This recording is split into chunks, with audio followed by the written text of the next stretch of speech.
Welcome to the Sherdog Radio Network preview for UFC 320, Ankalaev vs. Pereira 2. I'm your host, Ben Duffy of Sherdog.com, and with me, as usual, is Keith Schillen, the executive producer of the Sherdog Radio Network. Keith, how you doing today? I'm doing good, man. How you doing? Doing pretty well. Those who are regular viewers or listeners of the show know that when Keith and I get together under our normal scheduling circumstances to talk about the next week's card, it is generally less than 24 hours removed from talking about the last card. So for me, at least, and I think for Keith as well, it's still a little bit fresh in my mind. Like I talked to Keith less than a day ago, talking about what was good, what was bad, the whole spiel. We're coming to this straight out of UFC Perth, which was on paper a miserable fight night, and the in-cage product was good and terrible in some unpredictable ways, but generally speaking, it didn't distinguish itself from what it looked like on paper. But we're stepping here right into UFC 320 that I'm going to say, I don't know if this will end up being one of the three most stacked pay-per-view events of the year on paper, but it's pretty damn good. Like I find it hard to find fault with this card top to bottom. Like, tell me if you disagree, but even the prelims, I'm like, there's good stuff on here. Like Patchy Mix's second UFC fight is down there. Yeah. Macy Chiasson, if she ever gets her act together, I mean, hell, she might be a title contender. Like, sure. Yeah. I mean, that matchup alone could be a big matchup in the division. I mean, it's really good when you have arguably your biggest star in the sport who's got a lot of pressure against him. If he loses to Ankalaev, I mean, obviously he can still go up to heavyweight, but I feel like he's got a lot of pressure against him. It's always going to be a big card. I'm going to give it like a B. Obviously it's going to be graded as harsh as you can when you talk about pay-per-views. That's the highest standard.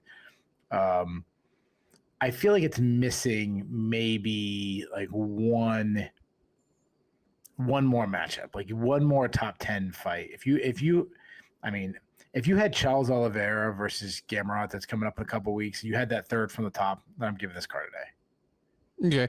Okay.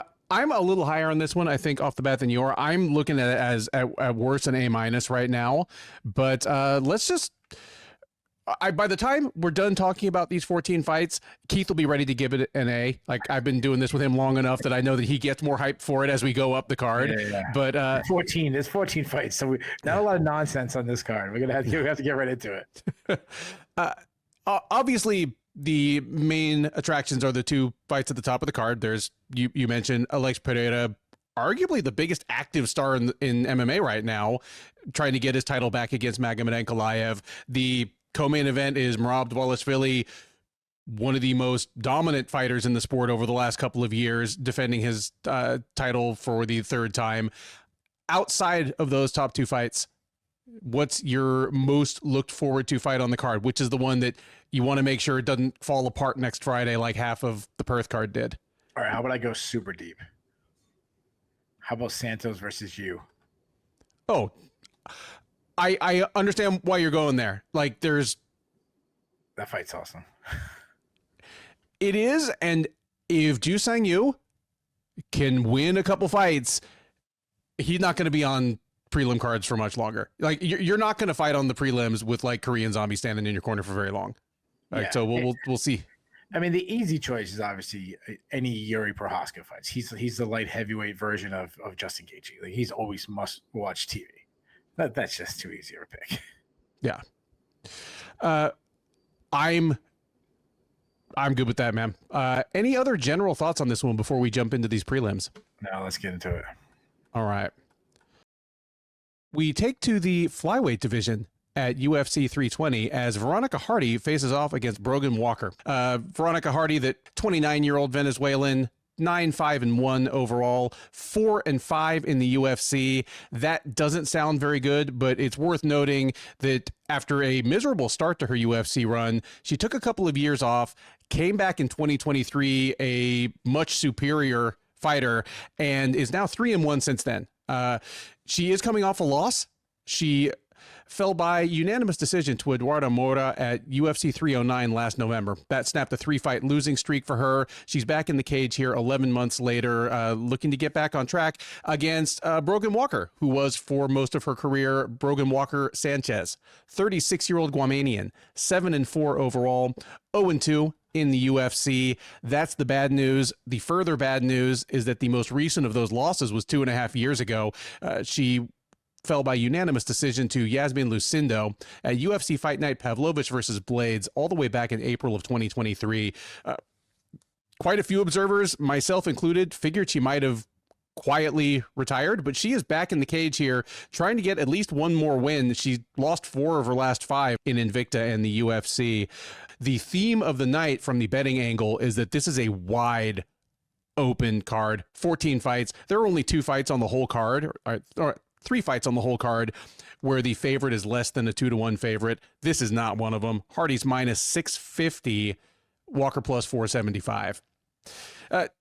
If you are enjoying this show on an audio podcast platform, first of all, thank you. Second of all, you should check us out on YouTube at least once in a while so you can be treated to the wonder that is Keith's face when I name a betting line that doesn't make sense. He made that face just now. I'm going to flip it to you, Keith. Yeah. I know the look, and I'm not saying I disagree with it, but this is Veronica Hardy. That's the version that we've seen since she's been back versus Brogan Walker, who's been away for 2.5 years. Tell me what's wrong here. Yeah, I mean, the being away for 2.5 years obviously is concerning, but we don't know. She could have gotten better over those 2.5 years, like Hardy did when we didn't see her for a really long time. The other thing, it was almost the exact same amount of time. In fact, yeah, they were both gone for about Yeah, there you go. Also, Hardy's not the biggest person in the division. This is not a top 3 girl in the division. I understand that Brogan Walker is a lower level UFC talent. I have no issue with Hardy being the favorite. Like, I'm picking Hardy. Yeah. I just expected it to be like negative 220, something like that. That negative 650. Like, what the hell? Anyways, I mean, what we've seen of Hardy, she's a stick and move fighter, uses tons of movement. Tries to kind of get her opponents to chase her, and then she counter strikes, or kind of times her them coming in. She does a lot of L step in to give herself good angles. She attacks and dodges away from counters very well. She's got some quick hands. Works behind a nice jab. Has some power in her hands. She can get wild when she throws her big shots. Due to her Taekwondo background, she's got a good kicking game, really high, really good high kick. She likes those Holly Holm push kicks. She'll toss out some spinning attacks. She's not a takedown threat, and she's a bad defensive wrestler. That's the area's proven. That's an area that Walker could clearly beat her, which is right away why negative 650 is kind of crazy. She needs to improve her get up game. But to her credit, she did hit a beautiful armbar against Yana in their fight. Walker, what we've seen her, it's been a while, but what we last seen of her is southpaw, high volume striker. She tries to force her opponent onto their back foot. She likes to rush in, land, and then dart back out of range before being countered. Busy jab. She sets up her power shots with feints. The problem is I said all these nice things about her, but her striking has been very inconsistent. I said all these. The one fight she looked like that. The next fight, it looks really sloppy. She likes to lead often with her lead right hook. She also has like a check left hook she likes. Her straight left is, fairly accurate. She got some nice snap on those shots. She throws a lot of kicks. Defensively, and that's probably where she's the biggest issues. She tends to overthrow her shots, so leaves her out of position, so she's countered. She keeps her chin high. She will look for takedowns, like reactionary takedowns, trying to time her opponents, missing a strike. She's not that good at it. She's a good grappler though. If she gets to fight to the ground, she's a BJJ black belt. So as far as this fight goes, if Warrior gets the fight down, she has a shot. I don't think she'll be able to. I think Hardy's going to tee off on her. I think she's too fast. I think she eventually is going to swarm her with strikes, and I think she actually might get a late finish. Give me Hardy by third round TKO. Yeah, like you, I can see the avenue to victory being there for Walker. Like the threat of the takedown could help to kind of set up her high volume at its best, kind of low power striking, and even if she can't take Hardy down consistently, could just kind of keep Hardy in reactive mode, keep her from really starting to turn it up and piece Walker up on the feet. It's hard for me to picture her threading that kind of needle, and all of her other routes to victory would involve just something freakish, or Walker or our Hardy making just huge mistakes or coming in with a terrible strategy. That has really not happened since she's been back as Veronica Hardy. Just she's had better training, she's more focused, she's in better shape. She's a whole different fighter. Even if Walker is roughly the woman she was 2.5 years ago, this really does favor Hardy. And Walker's now 36 years old. I can't imagine she's going to be better than she was. Give me Hardy by dominant decision here. But if she really does start to pile up the damage and finishes Walker late, like you're predicting, that would not surprise me either. Welterweights take the cage next at UFC 320 as Ramiz Brahimaj faces off against Austin Vanderford. Brahimaj, the 32-year-old New York native, is 12-5 overall. He is 4-3 in the UFC, and he's on a 2-fight win streak. Going back to a little under a year ago, he has a first-round knockout win over Mickey Gall and a first-round technical submission win over Billy Goff. So Brahimaj now looking for his third straight win in the octagon. He will need to get past Vanderford in order to do so. Vanderford, 35-year-old Oregonian, is 13-2 overall. He is 1-0 since joining the UFC as a veteran of Bellator and Dana White's Contender Series before that, a number of high-level regional promotions, but joined the UFC earlier this year, pounded out Nikolay Veretennikov, whom we will be talking about in a few minutes, in the second round at UFC Fight Night, Cejudo versus Song. Vanderford is your comfortable favorite here. He's minus 300, Brahimaj plus 250 as the underdog. Keith, what will it take for Austin Vanderford to be best known for what he does in the cage? And does it start here against Ramiz Brahimaj? I mean, I guess if he pulled out a gun and shot him in the cage, maybe, I don't know. Yeah, dude, he is good.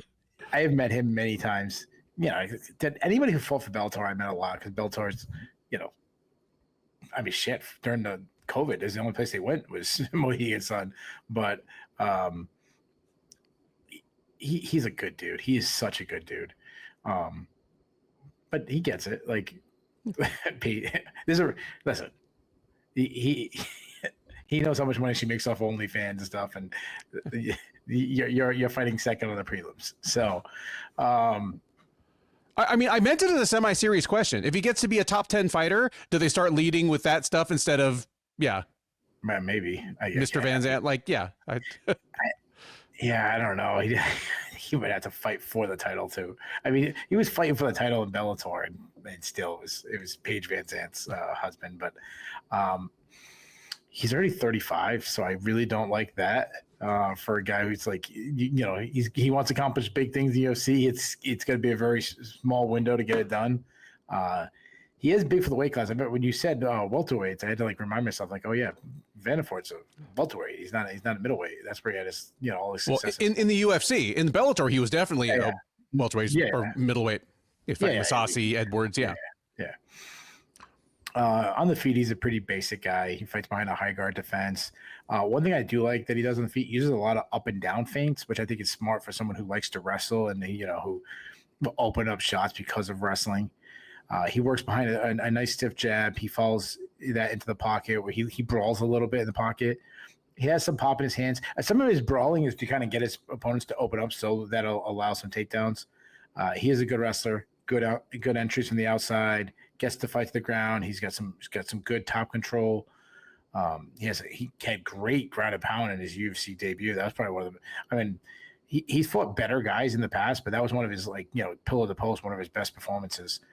Brahimaj, he's really a consistent fighter. When I look at this guy, he looks great one fight, he looks terrible the next, and I'm like, I don't know what he is. Is he a low level guy in the UFC, or is he like a mid card level kind of guy? On the feet, he's a low output striker. His striking is inconsistent. I don't think he landed a single strike against Garimbo, but then he had pretty effective stand up against Max Griffin. He knocked Mickey Gall out. Now, he doesn't have that fastest hands. He'll throw like a hard, nice, stiff jab. He was landing his straight right against Griffin a lot. He throws a lot of power shots, and that's because he really steps into his shots. He'll load up a lot and kind of telegraph his shots. Defensively, I actually like his head movement. He does move his head. He struggles with fighters that move a lot and are much more athletic than him. Like, he struggles with faster guys. He's taken a lot of damage. His ear actually exploded against Griffin. But ultimately, he's like Vanderford. He wants to get the fight to the ground super bad. His wrestling is really inconsistent, though. He'll shoot takedowns without a set of one fight, look for snatch singles. But then against Golf, his entries are really good. So if he gets the fight to the ground, he's a good grappler. I mean, he's competing in some really high-level BJJ tournaments. He's got 10 submissions already on his record. This is a pretty even fight. I don't get why the line is that big. Both had them. I think both will have their moments on the feet, but ultimately, I think they both are going to be on the one to get a takedown and land up on top.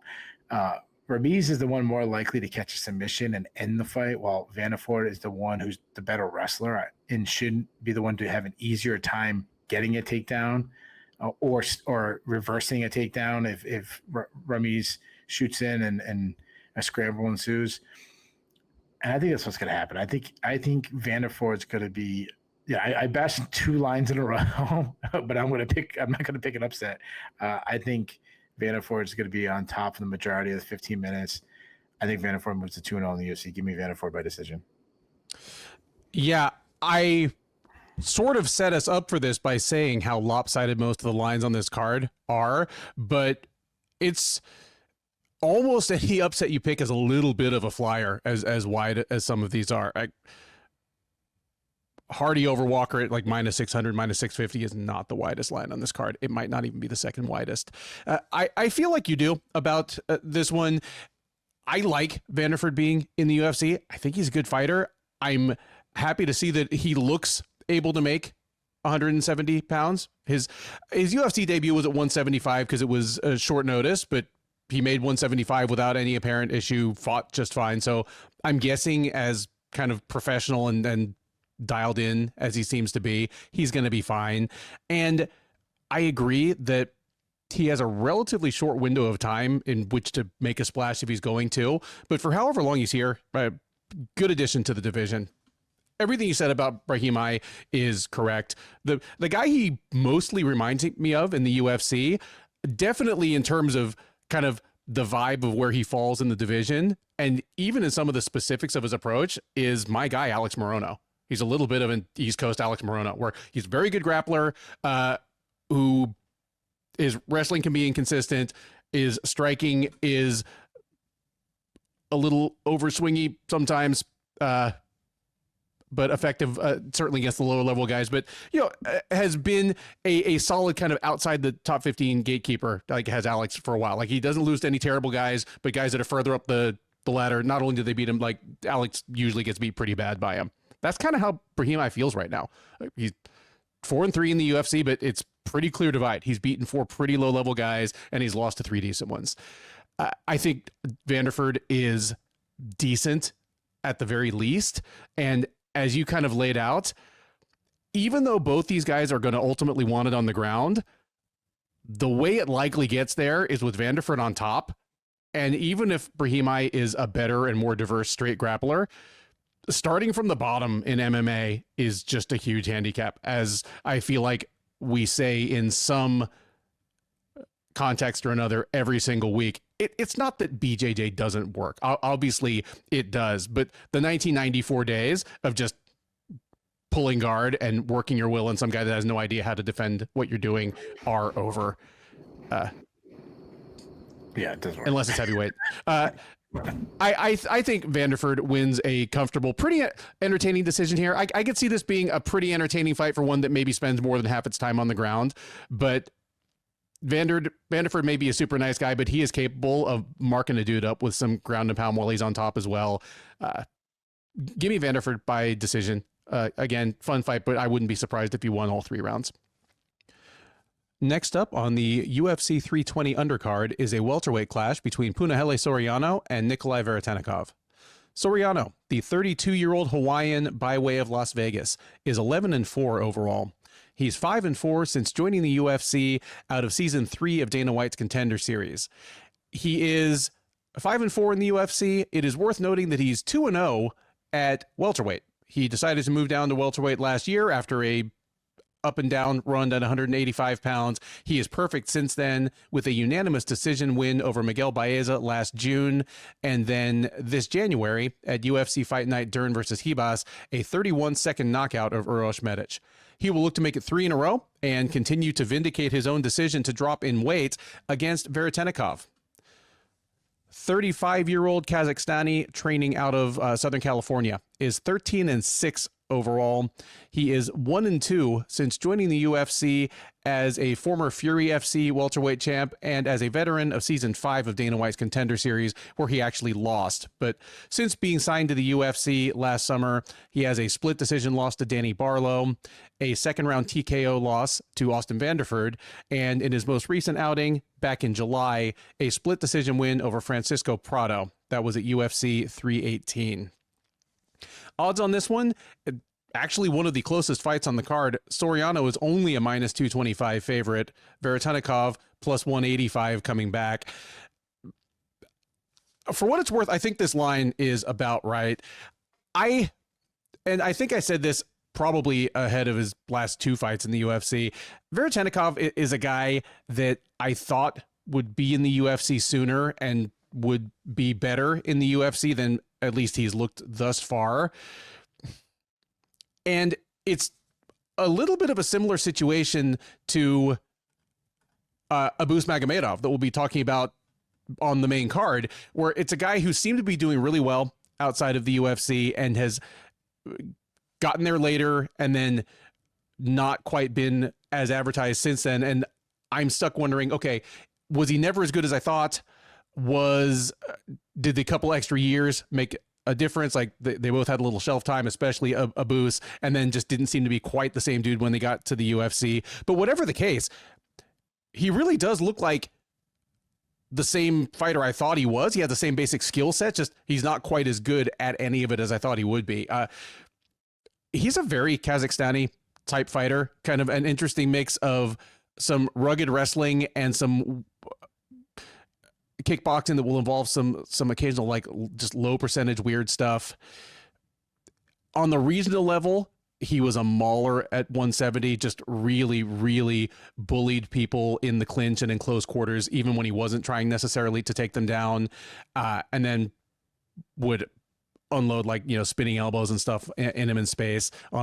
Just, he's not quite big enough to bully the average UFC welterweight. He's not quite quick enough to make the kind of striking game he wants go at this level. If he's going to survive at all in the UFC, I think he's going to become just a pure grinder against the fence, just nullifier.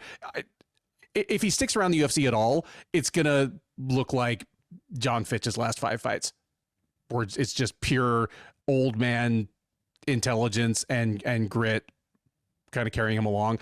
For that reason, I almost hope it doesn't work, but Soriano should be just about the perfect guy to expose this. I was surprised when he said he was going to drop from 185. He's a jack dude at 185, but he's looked good at the new weight class, and he looked good before he even got in the cage, because you could tell right off the bat that he had made actual changes to his training that changed his body composition and changed his whole physique, rather than just trying to cut an extra 15 pounds of water. I shouldn't have been surprised, by that from a guy who was one of the earlier Hawaiian fighters to relocate his training full-time to Vegas, making use of things like the UFC PI. But yeah, whole new life for the 32-year-old at welterweight.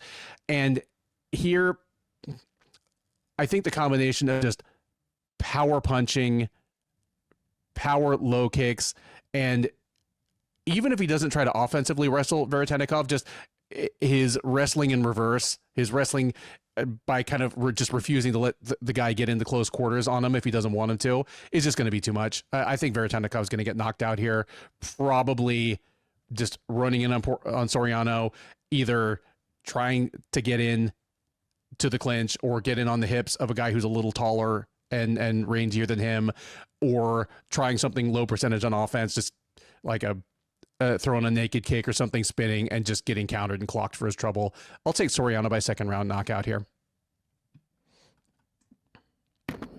How about Vanderford for a second? Imagine you're coming out. It's the ceremonial weigh-ins, and they call you, and then like the guy you just beat his ass on short notice is coming out after you in a higher profile fight. I'm like, what? Anyways, kind of like Ivan Urslan on the main card last night in Perth, while two guys who beat him are both on the undercard. Yeah. Dude, there's a guy beating him that was cleaning the bathrooms too. So wait, Jorge De Castro was there? Yeah, there you go. Soriano, I mean, down the welterweight, but he looks good as he looks better so far. He's southpaw. He likes to get in the pocket and throw down. He's got some quick hands. He's accurate. Go back to like the Dusko Todorovic fight. I mean, I know it's a while ago, but like he couldn't miss his straight left. He was battering Dolce Limbula with the overhand right. Mind you, filling both those guys, and it's like I feel like I have a lot of notes of those guys getting their asses kicked by somebody, but yeah, he would get a little too happy with it sometimes when we saw that against Dustin Stolfus, where he kept looking for it over and over again. He can load up a little bit too much and telegraph. I think he needs to up his output a little bit. I know he's probably a little cautious moving down to welterweight, but that's something I think we could hopefully see more of. He has really good power if he does connect. I like that he mixes kicks into his combinations. He's one of these guys, he's willing to eat a shot to land one of his own. And that's because, I mean, he can crack and he trusts his chin. He can wrestle. I think he should do it more in the sense of it'll make him more dangerous. The threat of the takedown will just open up chances for him to land those big shots. I mean, we've seen him wrestle. He's got some nice entries, going to get into the second level and driving through the hips. He showed how strong he is by just grabbing his opponents and be able to just scoop them up and slam them. He's hit foot sweeps in the clinch, which is nice. He needs to improve his takedown defense, but I think it has come along. But he was subbed against Dustin Stoltzfus. If he gets on top, though, really mean ground and pound. Veretennikov, the big issue with him is he's not a good athlete. He's very flat-footed. He's plodding. He's a decent boxer. He stays on the outside and kind of pop shots, straight shots. I like his counter right hand. He also has a pretty good left hook. Not much of a kicker, but I like his step-in knees. He does have power. He's got 9 TKOs.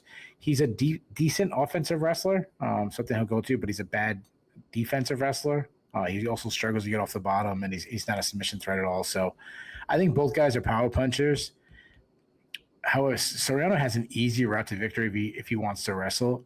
I doubt he does that. I think he stands and he slugs, but I still think it's going to work out for him. I say he lands the big blow. I think he follows up with hard shots when Veretennikov hits the canvas. I think Soriano gets it done early. Give me Soriano by first round TKO. Next up at UFC 320 is a bantamweight clash between two former high-level champs at other promotions, still looking to make their splash in the UFC. It is Patchy Mix versus Jakub Wiklacz. Mix, the 32-year-old New York State native, is 20-2 overall.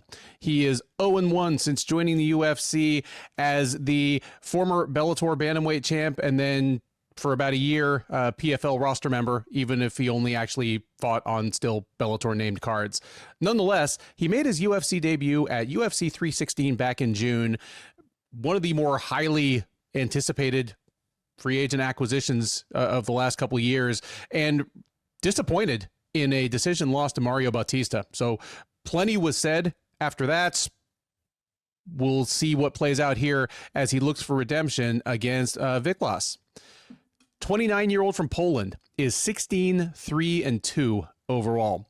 While this will be his UFC debut, he is the outgoing KSW bantamweight champ, having won that title and defended it 3 times, or at least retained it 3 times. He signed with the UFC this summer. Anyone who pays even peripheral attention to promotions outside the UFC knew this had to be coming, because his last fight in KSW back in June was Wiklacz versus Shahbazyan Shibish 5. It is the first and only time that 2 fighters have met 5 times in any sort of major level promotion. That it's a cool trivia answer. It's also a screamingly obvious indication that KSW had no one left for this cat to fight. So best for all involved, he's here. And yeah, stepping up on a full camp, plenty of notice to see if his own UFC debut can go any better than Mix's. According to the odds makers, or at least the bettors who drive those lines, it is unlikely, as Mix is a comfortable minus 260, Wiklacz plus 210 as your underdog. So, well, Mix shit the bed hard in his UFC debut. Yeah, he did. It was a tough matchup. Mario Bautista is a very good fighter. They took Patchy in and said, okay, if you really are maybe the best fighter outside the UFC in any weight class that we compete in, let's prove it and just stick you in there first fight out against the top 6, top 7 guy. If you beat him, you might get a title shot immediately. So it's not, I don't, they weren't trying to like shit can Mix, because Mix stepping in and being a star only helps the UFC. I don't think it's like a Chandler thing where you could kind of almost tell they hoped he failed because he was Bellator's poster boy for so long. Like, Mix got a suitable test for who he was supposed to be and failed. And it's not just that he lost to Bautista, it's that past about the second minute of the fight, he had no idea. He appeared to have no idea what to do. His striking had always been a means to an end. Like, it had always been a low power, a little unconventional, not great footwork, just really something to keep himself and his opponent busy, until he could shoot a shot, and that even if he didn't finish would kind of result in the scramble and get his game going. Once Bautista caught him with a couple of crosses and kicked his legs a few times, Mix didn't even want any of that. That's the thing. If Mix had lost just a great fight to Bautista where he had taken him down and gotten him in a bunch of trouble, or at least tried to take him down a bunch of times, but no, it just, for somebody who is as excited to see Mix in the UFC as I was, the last 2 rounds of that fight were demoralizing. The question now remains, and obviously we were asking this question from that very same night on the recap. Okay, is Mix anything close to the guy we thought he was? Was this just a bad debut outing? Is he going to approach the level that we thought he was going to? I don't know how much of that is going to get answered here, because even if Mix just turns out to be a one-dimensional kind of funky wrestler and back take and submission specialist who, like, if he just turns into like an American Hani Yaya, even that is probably good enough to get past Wiklacz, because Wiklacz is a little bit cut from the same cloth. That's the issue here. They've gone from matching Mix against a very mean style matchup to a pretty forgiving one here. Like, Wiklacz is a willing and exciting grappler, but he's not a great wrestler. I take that back. I think he's a pretty good wrestler, but his whole wrestling and grappling game is much more on the European model, where he's not as positionally aware as he could be. I love that. Nice way to say it. It's like some Pancrase 1995 shit here with people just rolling around like Looney Tunes characters in a cloud of dust, like Yeah. Exactly, like kind of 90s, like just two dudes rolling for low percentage shit against each other on the ground. Like how Joachim Hansen was a good grappler, but also a terrible grappler. Yes, and Fitz like pale white European dude. That's actually a good comparison, where it's great fun against a fighter who wants the same things you do in a fight, but against one who's a little more willing to be boring and more positionally aware, you're going to end up getting punched while you've got a guy in guard and you're looking for a way to ankle lock him. But yeah, I favor all this to say I favor mixing this one pretty heavily, just because, again, if Wiklacz gets the exact fight he wants, I think Mick still wins that fight.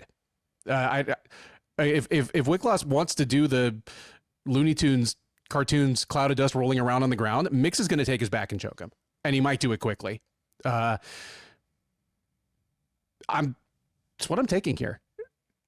What I'd like to learn from this fight is if Mix is any more composed on the feet, if he's any more able to set up his own takedown entries with his striking and his footwork, because again, that just disappeared so hard in his UFC debut. For what it's worth, I think Wiklacz is a guy still just 29 years old. Even if he goes like say 1-2 in his first 3 UFC fights and is just clearly learning how to fight in the UFC, he's a guy with enough upside that he could stick around for a while. Bantamweight is cool because it's an incredibly deep division, and as deep and well-rounded and talented as it is, specialists can still hang around and have fun fights for a good long while. This is not going to be a good night for Wiklacz. Give me Mix by second round submission, and I just hope it's the kind of performance that leaves me feeling better about both guys' future going forward, because that's the kind of fight this could be. We'll see. This feels like it was like one of those Bellator crossovers with Ryzen, and instead it's on a UFC prelim. And I obviously know that Wiklacz did not come from Ryzen, but I mean, you get my point. Like the two organizations working with each other, or Horiguchi fighting Caldwell and stuff. I'm glad that Vegas hasn't completely given up on Patchy Mix, and that he's a pretty big favorite, because I feel the same way you. Like I think this, and I'll give you my prediction for I'm taking Patchy, but that this is a good stylistic matchup for him. I also wonder, we've seen this where guys just have a very off night, flat, and that's what I'm kind of hoping, because I mean, he had a horrendous performance in his UFC debut, and I mean, it might be something that we just find out that he was injured, or he had a really bad weight cut or something that, you know, we're not used to seeing. I mean, he's beaten so many great fighters in the past. I mean, I guess there's a possibility he may have just fell off a cliff that quickly. I don't think so. He's a southpaw. He likes to work behind a long jab. He's got some good straight left. His stand-up has always been like a little stiff. That's what he is. He's always been kind of flat-footed, very unorthodox way of his game. Defensively, he lacks head movement. He throws kicks, and a lot of kicks, but a lot of it, he just wants his opponent to grab his leg. Like he doesn't care if you grab his leg, because he wants to create a scramble. He usually is a good wrestler. I've said this before. He's more of like a Michael Chiesa, use his long arms to kind of create a scramble, and then blast you hips kind of guy. I've said it before. He kind of reminds me of Aljamain Sterling. I always try to stay away. I try to stay away from sometimes. So I'm just like, like wrestling jiu-jitsu guy who's black. Oh, wrestling jiu-jitsu guy who's black. Like it comes off like a lazy. But they're both from New York. They're both similar wrestlers. Like it really is fair to make this comparison. Like similar weight classes. Yeah. I mean, he completely abandoned his wrestling against Batista. Though Batista's, that's a really tough fight for anybody. Yeah. But Patchy, when we see him, he's a wicked good grappler. I mean, a good top game, some of the best back takes in the game. Great at backpack. I mean, similar. All the things I'm saying you'd say about Aljamain Sterling. Creative. Or Chiesa. Yeah. So there you go. Yeah. Yeah. Well, the next time I'm not going to, he's not Chiesa, but like he's very creative with his grappling. Like we saw him get a Sulu stretch, and you leave your neck out there for a second. He's opportunistic. He's going to snatch on it.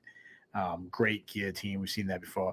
Wiklacz, I mean, former KSW champion. So, you like that. You like guy have that kind of experience. Yeah. You would like him not fighting the same guy, for half of his fights or whatever, but 5 times in his last 13 fights. Yeah. Good volume.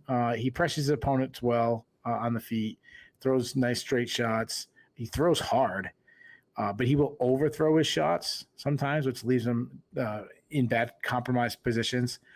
Defensively, he'll also pillar. He's been hurt a bunch in fights. A lot of kicks, keep kicks, quick high kick. He doesn't check leg kicks, though. I'd say decent takedowns. He's more of like a scrambler, really good at keeping his hips going, scrambling. If he gets to fight to the ground, he advances position on the ground. Good hard ground and pound. He's got 10 subs on his record, but a weak defensive wrestler. But he's got good cardio. I mean, obviously he has experience of big fights and going deep into fights. So I still think this is a fun fight. I already given my prediction that Patchy's going to win. It has a lot to do the way Wiklacz throws strikes. I think the way he throws strikes it's gonna be easy for Patchy to time it, get underneath him, and take him down. Or the way he throws strikes, he's going to overthrow him. Patchy's just going to like hit a duck under on him and get behind him and backpack him. I say Patchy gets him down. Wiklacz is a very good grappler, but Patchy's at a different level. He's a master on the ground, like control and catching something. I think he's going to catch him. I think he's going to catch him early in a sub. I think Wiklacz going to roll and do something silly, and he's going to, I can see him like kind of like Gramby rolling, and Patchy just rolling through the Gramby and catching a rear naked choke on the way out of it. Give me Patchy by first round sub. Women's bantamweights are up next at UFC 320 as Macy Chiasson squares off against Yana Santos. Chiasson, the 34-year-old New Orleans native, is 10-4 overall.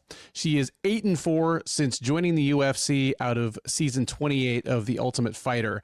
She's coming in off of a loss. She fought most recently back in May at UFC on ESPN Blanchfield versus Barber, where she dropped a unanimous decision to Ketlen Vieira. Prior to that, she had been on a 2-fight win streak over pretty good names in the division.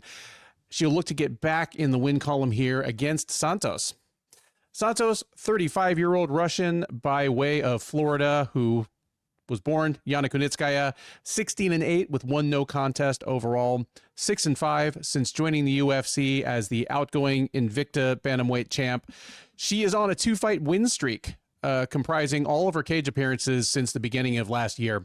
She's already fought once this year. It was back in May at UFC on ESPN Sandhagen versus Figueiredo, where she won a unanimous decision over Miesha Tate. She also here, she's looking to extend a 2-fight win streak to 3. She's not favored to get it done. She is plus 150 as the underdog. Chiasson minus 180 as your favorite. Macy Chiasson looks like a kind of girl that would like play you basketball one-on-one, and if you started pulling ahead, she'd just accidentally like elbow you in the lip like hard enough to like loosen a couple of your teeth. And I mean that as a complete compliment in terms of talking about her as a fighter. Yeah. She couldn't play soccer. Yeah. No. She it was interesting to me in kind of getting ready to talk about these two that they're barely a year apart in age, just because Chiasson still, I still feel like she should be like 28 or something.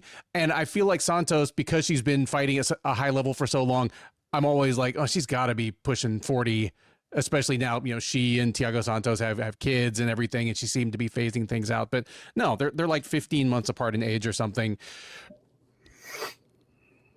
If you'd asked me 2 years ago, I would have said Chiasson is a gifted fighter who presents some matchup problems to just about everybody, but also suffers from certain matchup problems. And once she turns a corner, she's going to be really hard to beat. And that was after she'd been in the UFC for 3 years. 2 years later, I no longer believe that. I think Chiasson is who she is, and she's actually kind of consistent at this point. She is one of the ultimate bullies in the UFC. Not in terms of being like the best one necessarily. And again, it's nothing about her personality, but just in terms of this is what her game runs on. Like if she is bigger and stronger than you, and she is the one controlling the clinch situations, if she's the better wrestler, i.e. she's the one deciding whether it stays on the feet, stays on the ground, or stays against the cage outside of that warning track for 85% of the fight, she's probably going to win. Her game is built around being able to do that. She got good weapons inside. She's a very effective grappler, underratedly effective grappler, but really only when she gets to the ground in the time, place, and position of her choosing. Because of that, who's beaten her in the UFC? Lena Landsberg, Raquel Pennington, and Ketlin Vieira are all kind of cut from a similar cloth. Irani Aldana's a little different, but that was a different and kind of weird fight and a weird loss for her. Other than that, Landsberg and Vieira were just both able to stand up to her in those type of clinch situations. And Pennington had a little bit of that, plus just being a more effective boxer than Chiasson, especially at the time they met like 4 years ago. All of that to say that Yana Santos actually checks all the boxes to upset Chiasson here. Santos is extremely similar in that sense to Landsberg and Vieira. She stands like she wants to have like this spectacular kickboxing match. I mean, she calls herself Foxy. I don't know if Foxy is the right word for this, but like she looks like a woman that sleeps with James Bond and then tries to kill him the next morning. I've never watched James Bond, but I believe you. Well, his typical thing is ending up with a woman who's hot and sophisticated, but also dangerous and deadly. And like she checks all the boxes there. So she presents like she's going to have this kind of elaborate outside kickboxing attack with high amplitude stuff, and she can throw that stuff and does throw that stuff. But once stuff starts coming back her way, she's most comfortable locking things down, clinching, taking the other fighter down. She's got a mean, heavy top game. A lot of the things I'm saying about her here are things I said about Norma Dumont as well, where she like stands like she wants to do Kyokushin karate with you, and then 30 seconds later, she's trying to take you down. I'm going with the upset here. Santos is going to thrive in the kind of fight Chiasson wants. And even if I think Santos is probably looking at the next act in her life, again, happily married for a long time. She and her husband, Thiago Santos, are kind of mainstays of American Top Team. I imagine they'll be working there in some capacity for as long as they want. She's also just this ice cold professional that if she's there on Friday to weigh in and on Saturday to fight, my guess is she is prepared very diligently for this fight. She knows where her best positions are. She knows she's going to know how to win rounds off Chiasson. I think this one's very likely to go the distance. It probably won't be the most fun fight to watch. And if I'm right, Santos probably wins a unanimous decision where she wins 2 rounds out of 3. And as much as I've been pulling for Chiasson to do well, she's going to, get back on the plane going, I got the exact kind of fight I wanted, and I still lost the decision. Where do we go from here? So yeah, give me Santos in the slight upset. Yeah, this fight, I like what you said that this fight is not going to be fun. Yeah, I agree with that. I think I'd rather watch all like 372 James Bond's movies than watch this fight. Obviously, I'm joking there. Actually, it could actually be really, really fun, or a lot of clinching and kind of sloppy grappling. And Santos, I mean, I think your breakdown of her was perfect. I mean, she's a big bantamweight. When she works from the outside, she has good volume from distance.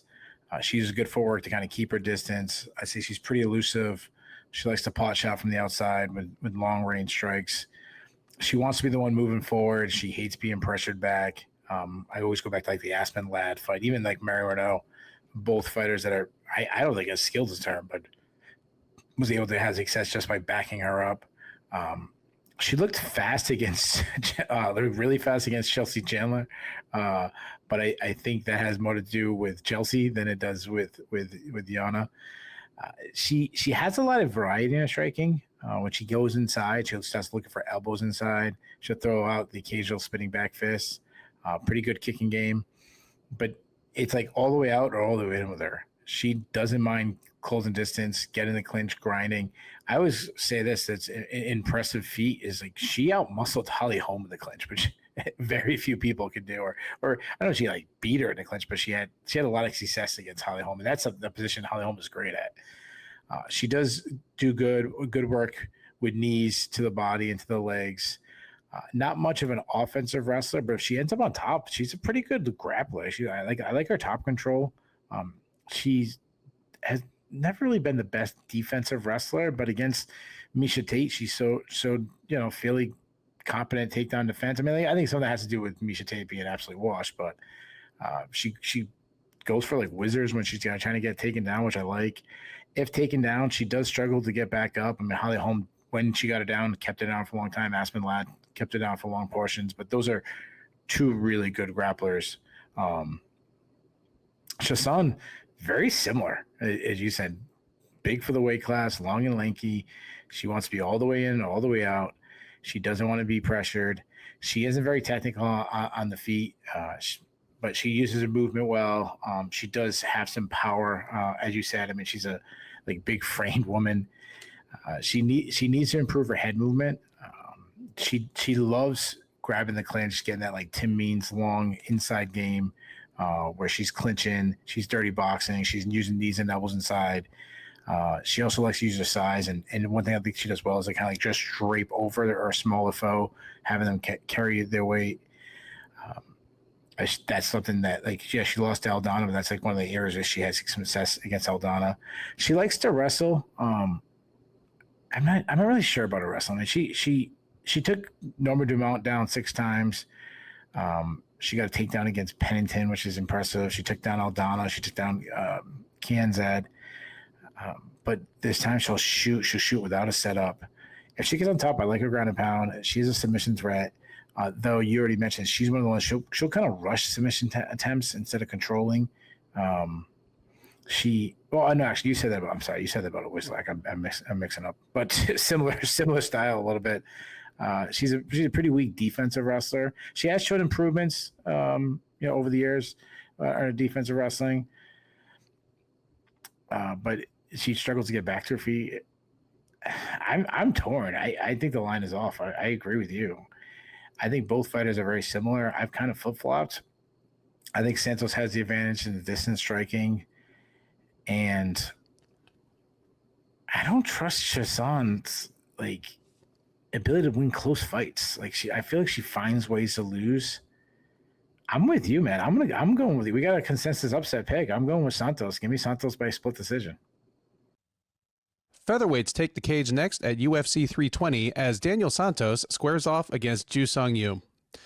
Santos, the 30-year-old Brazilian, is 13-2 overall. He's 3-1 in the UFC. And since dropping his UFC debut 3.5 years ago, he's on a 3-fight win streak. Those wins coming over John Castaneda, Johnny Munoz Jr., and in his most recent outing, back in May at UFC 315, Jung Yong Lee, whom he defeated by unanimous decision. The UFC rewarded that win with a new contract and another matchup with another Korean prospect in the form of Zombie Jr. Ju Sung Yu, a perfect 9-0 as a professional. Made his UFC debut back in June at UFC 316, knocking out Jeka Saragi in 28 seconds. Doesn't get much better than that for an initial splash in the octagon. He'll try to build on that with a win over the more established Santos. He's not favored to do so, but this is the closest fight on the card on the books. It's a near pick'em. Santos is -125, you +210 as your underdog. Keith, you expressed some enthusiasm for this fight during the intro. I agree with you. Tell me what's good here. Tell me who you think wins and how the fight goes. Yeah, I mean, I think both are sleepers kind of in the division. I think I'm glad that it's a close line because the way they fight, I would have thought you would have been the favorite, especially when you were saying like lines were outrageous. I'm like, oh man, You's good. Like, is he gonna be like a 3-1 favorite or something like that? I'm glad that it's. I mean, I think you said Santos is the favorite. Yeah, just barely. Yeah. Yep. Okay. Yeah. I know. I'm actually a little surprised by that, but I mean, he looked fantastic in his last fight. So he's very athletic. He's a high output striker. Obviously, I'm talking about Santos. His pressure. I go back to like the Castaneda fight. He broke Castaneda with his pressure. He showed off a great chin against Castaneda and just kept moving forward. Fast hands. Loves to get in the pocket and throw down. Throws big combinations. He has some power in both of his hands. I like his body work. Nice kicking game. Hard body kicks. I love his stepping knees. He'll toss out some spinning attack. Like when he's very good athlete, good head movement. He'll look to get to the fight to the ground, and he does it really well because he'll mix punches and takedowns together well. So that's how he'll set it up. Good at winning scrambles. Does need to improve his top control a little bit. I think he could be a bigger submission threat. He only has 2 subs on his record. But he showed against Johnny Muniz, he's got good submission defense, and he's got insane cardio, and pace. He's gonna put the pressure on. I'm completely sold on you. I said it loud. I'm gonna say he's like an Asian Sean O'Malley the way he fights. Very good athlete. Is there like a Asian Snoop Dogg? Like he can smoke a joint with? Like, He's a good athlete. Very like fast twitch. His hand speed is awesome. Nice head movement. Just kind of slips out of range, just barely to avoid the shot, but keep himself in position to counter. He's got a great straight right. Nice step back straight right. He's good power. Very accurate. Works the body really well. Good kicking game. Nice teep kicks, fast high kick. He'll throw some spinning there. I'm telling you, he reminds me of O'Malley. He will drop his hands a little bit. He can sneak in a takedown, but it's definitely not like what he wants to do.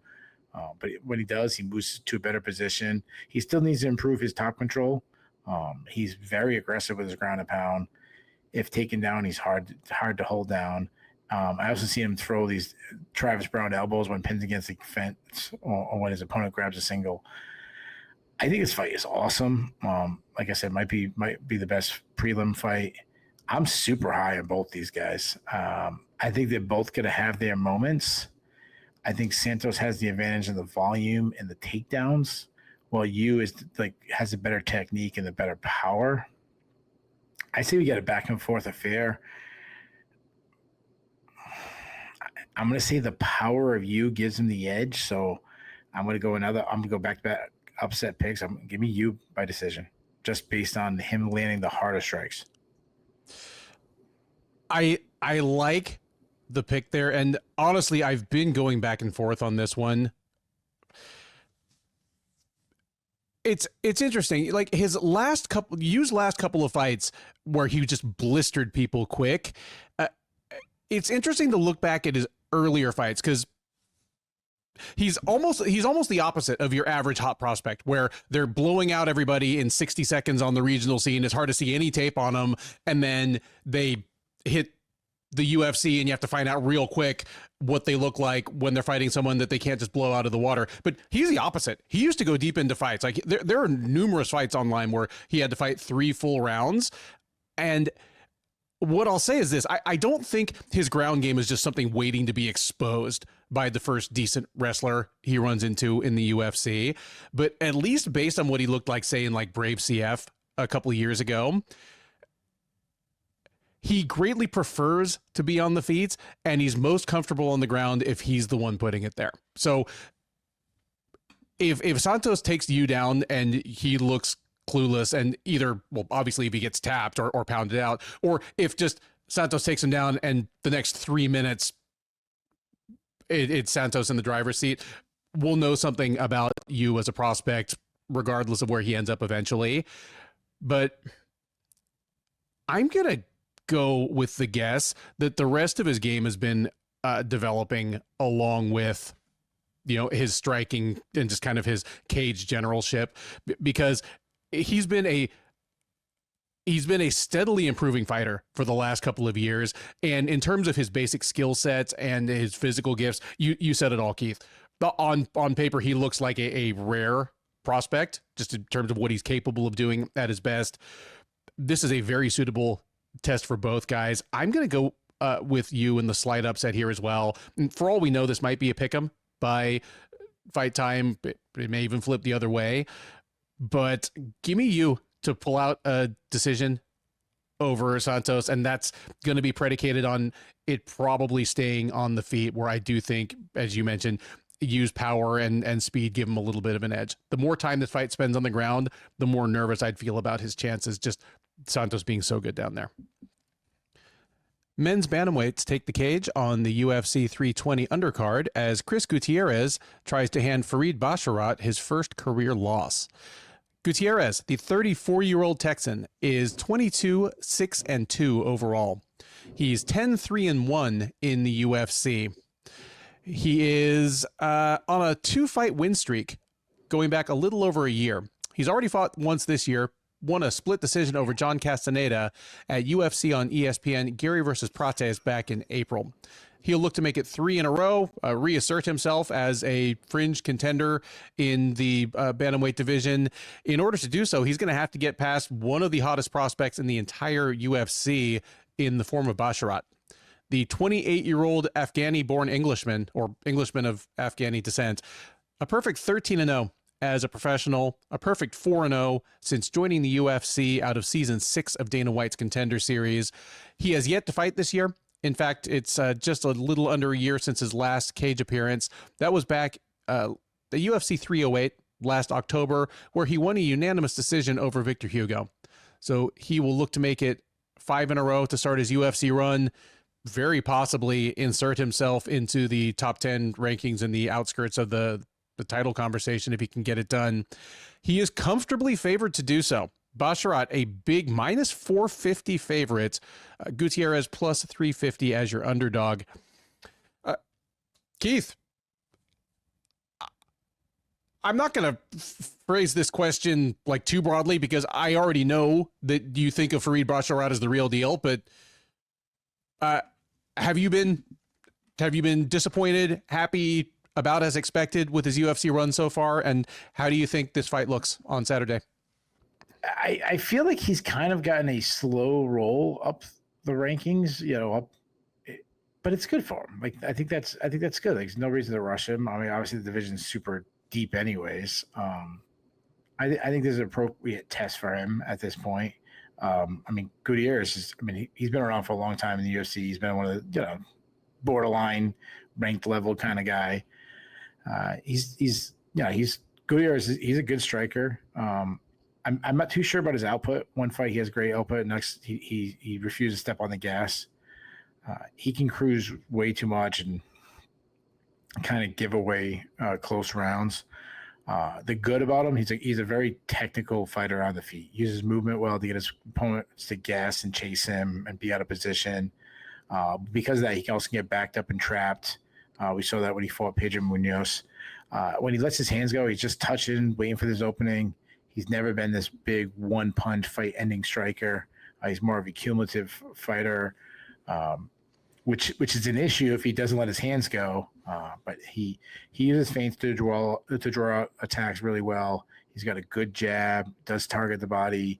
He's good at getting his opponents guessing with all his variety. He's good at changing up his hand speed, which very few people do, which is a really, really cool thing to see. Massive kicking game, though. Some of the best calf kicks in all the UFC. You go back to like the Vince Morales fight. He finished him with leg kicks.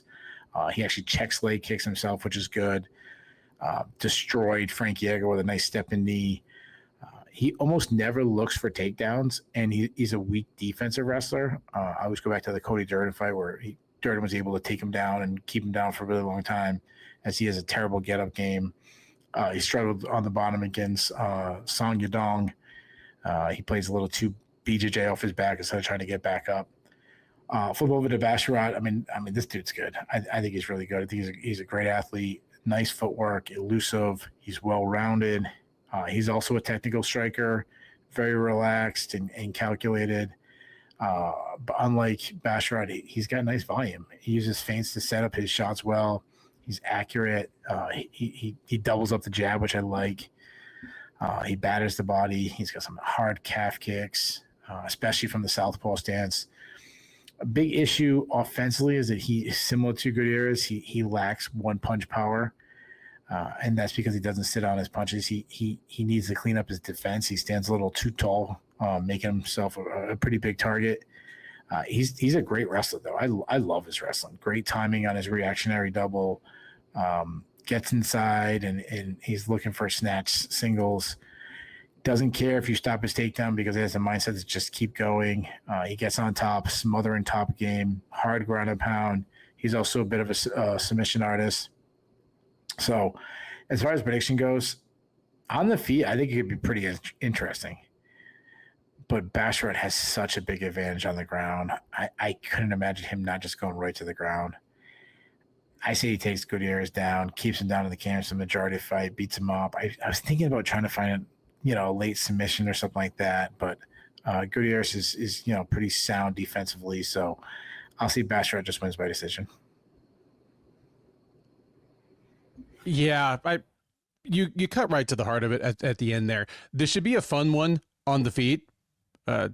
Really kind of interested to see who gets the best of some of those exchanges, but Basharat has a huge advantage on the ground, and specifically,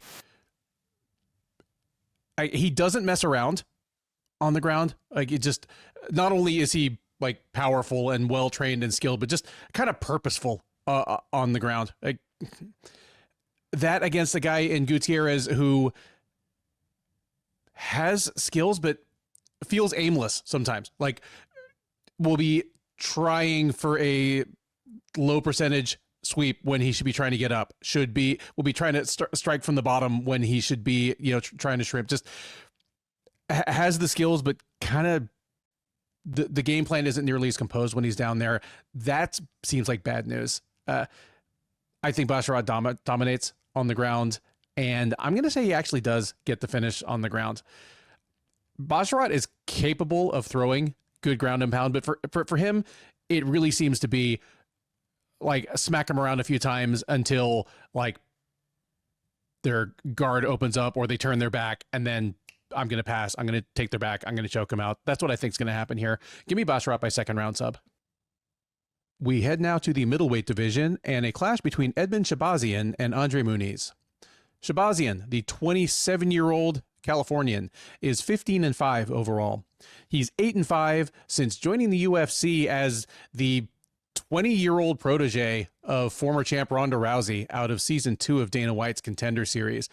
He had an early run that was initially dazzling, then very deflating, and has sort of entered a third phase of his career already at age 27, but he's coming into this off back-to-back wins comprising both of his cage appearances of 2025. He knocked out Dylan Budka back in February, then came back in June at UFC on ESPN, Usman versus Buckley, and won a unanimous decision over Andre Petrosky. He will look to make it 3 in a row here, his first 3-fight win streak since he arrived in the UFC in 2018, 2019. In order to do so, he will need to get past Muniz. The 35-year-old Brazilian is 24-7 overall. He is 6-3 since joining the UFC as a 2-time veteran of Dana White's Contender Series. He appeared on Dana White's Contender Series Brazil Season 1, then won this fight, came back on Season 3 of the flagship series, won again. That got him signed to the UFC, where he promptly won his first 5 fights in pretty dominant fashion to insert himself into the title picture before losing 3 of his last 4, kind of coming crashing back to earth. He is coming in off a loss. He got knocked out by Ikram Aliskerov late in the first round back in April at UFC on ESPN, Gary versus Prates. So Muniz definitely looking to prove that he still has something to offer this division, that he hasn't just gone over a cliff in the last 2 years. He is not favored to get it done. He is plus 240. Shahbazyan is minus 280 as your favorite. If these two had been matched up, say 2 years ago, 2.5 years ago, the line would have been flipped at least. Shahbazyan still isn't a perfect fighter, but he's turned a corner. Like when he loses, it doesn't look like when he lost in 2020. He's become a different and more competitive fighter, and Muniz just still appears to have fallen off a cliff. I'm struggling to think of a fighter who kind of went over as hard as Muniz did within the last 2 or 3 years. Because when, what I've told this story a million times, I won't tell it again, but starting with when he broke Jacare's arm in front of me at UFC 262 and then won his next 2 fights, I don't know if I would have picked him to be a future champ at 185. I'm sure we talked about it on recaps multiple times. I might not have out and out picked it, but I would have been willing to put down good money that he was settling in to be a perennial contender in the UFC middleweight division, probably for the next 5 or 6 years until he got to like 38 or 39, because even as an older starter in the UFC, as kind of an overpowering grappler on the ground, he had a style that I figured would age well. And instead he has gone over a cliff to the point where he's probably fighting for his job tonight. There's no way you could have convinced me after he like armbarred Jacare and Eric Anders in a row that we'd be saying that about him in late 2025. It's been wild, and it's pretty easy to diagnose it. He's just not looked quite the same physically. He's not been as quick. He's not been as strong, definitely not been as durable. And when you combine that with just there finally being enough tape on him that other UFC middleweights know the routes to victory against him now, yeah, Muniz might not be a done concern at age 35, but win or lose, unless he's really retooled here, like he's done as a contender. It's baffling and a little sad. He was a real fun guy to watch on the way up. Shahbazyan, on the flip side, I would have guessed, and I probably did guess, if somebody wanted to put together a 3-minute video of me being an Edmen Shahbazyan hater, they'd probably have to trim down the material from like 15 minutes of stuff they had just to like the 3 nastiest minutes. Because not only was Shahbazyan, not only was the route to beating him laid bare, I'm sure I flat out said on our show, he's never going to fix this. He's never even going to leave like Glendale Fight Club. He'll just, wash out of the UFC, fight a couple times in Gladiator Challenge in California, and hang around the gym and teach judo.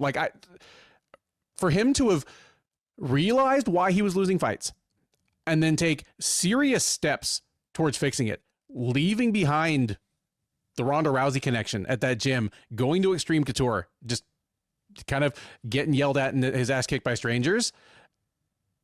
That's maturity and taking ownership of your own career. It's remarkable. And like I said, he's lost fights since then, but not in the way he used to, where he just came out with this Johnny Walker-like, just fast blitz assault for 2 minutes. And if that wasn't enough, he was toast. At 27, he's still a plus athlete, just quick, fluid, lots of power on his strikes. Despite the power, despite the like the obvious knockout power he has, and despite the backstory that he's supposedly like a judo prodigy, his one problem he still does have is he's not the physically strongest guy when pushed to it by another 185 pounder. Obviously that gets worse after he gets tired, but even so, like even at his best, just he wasn't able to meet people like Derek Brunson and Nasruddin Imavov head to head and match them strength for strength.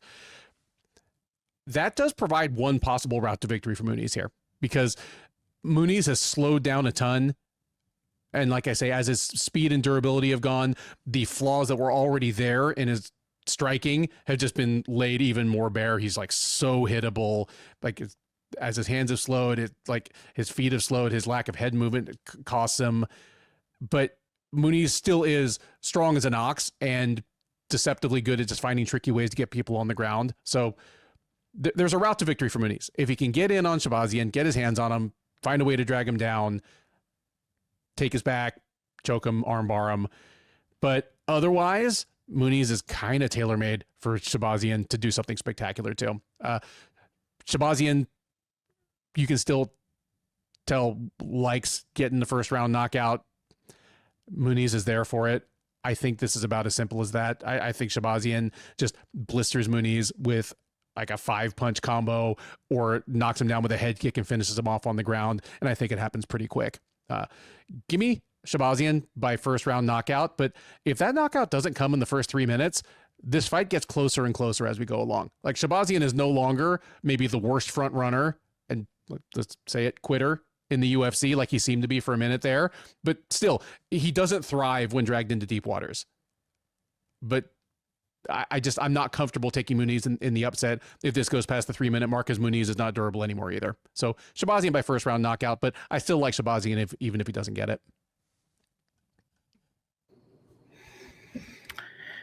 Yeah.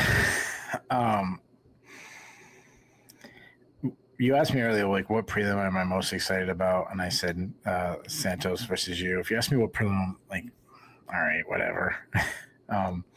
It's probably this one. And it's funny because if you asked me 3 years ago who would have won this fight, I mean, Muniz, he would have been a negative 800 favorite, something like that. Yeah. You know, I mean, Shahbazyan, he's been around forever, but he's still only 27. So, you know, now he's just entering his prime. He's a long and lanky fighter. He has made some huge improvements in his striking. One is he's slowed down his pace. You mentioned he still wants to knock someone out in the first round, and he had some success early in his UFC career. Like I think about Brad Tavares and stuff. But I think he's learned that, well, one, he didn't have the gas tank. He gassed out so many times because of it, but also it's just not sustainable. Now he works a little bit more from range, long jab, accurate. He's measuring his opponents. We saw that against Petrowski. Good at wrapping his punches around his opponent's guard. Has a nice step back right hand. Also has a nice check left hook. He has some power. He likes to target the body. We saw some really hard body kicks against Petrowski. He did the same against Dolce Lungambula. I've mentioned his name getting beat up a lot on this show. He does still eat a lot of shots for my liking. He doesn't check leg kicks. Those are some problems. He's not much of an offensive wrestler, and he's a bad defensive wrestler. But to his credit, he showed improved takedown defense against Petrowski, and he has struggled to get off the bottom in the past, but he showed his ability to get up when Petrowski did take him down. Cardio has been an issue. We've talked about that with him in countless fights. He just fights at such a more controlled pace. Muniz, I mean, I agree with you. Like Muniz's best chance of victory is being a huge middleweight. I mean, I've said this a bunch of times in the past. He made guys like Uriah Hall, Brendan Allen, and Paul Craig look small.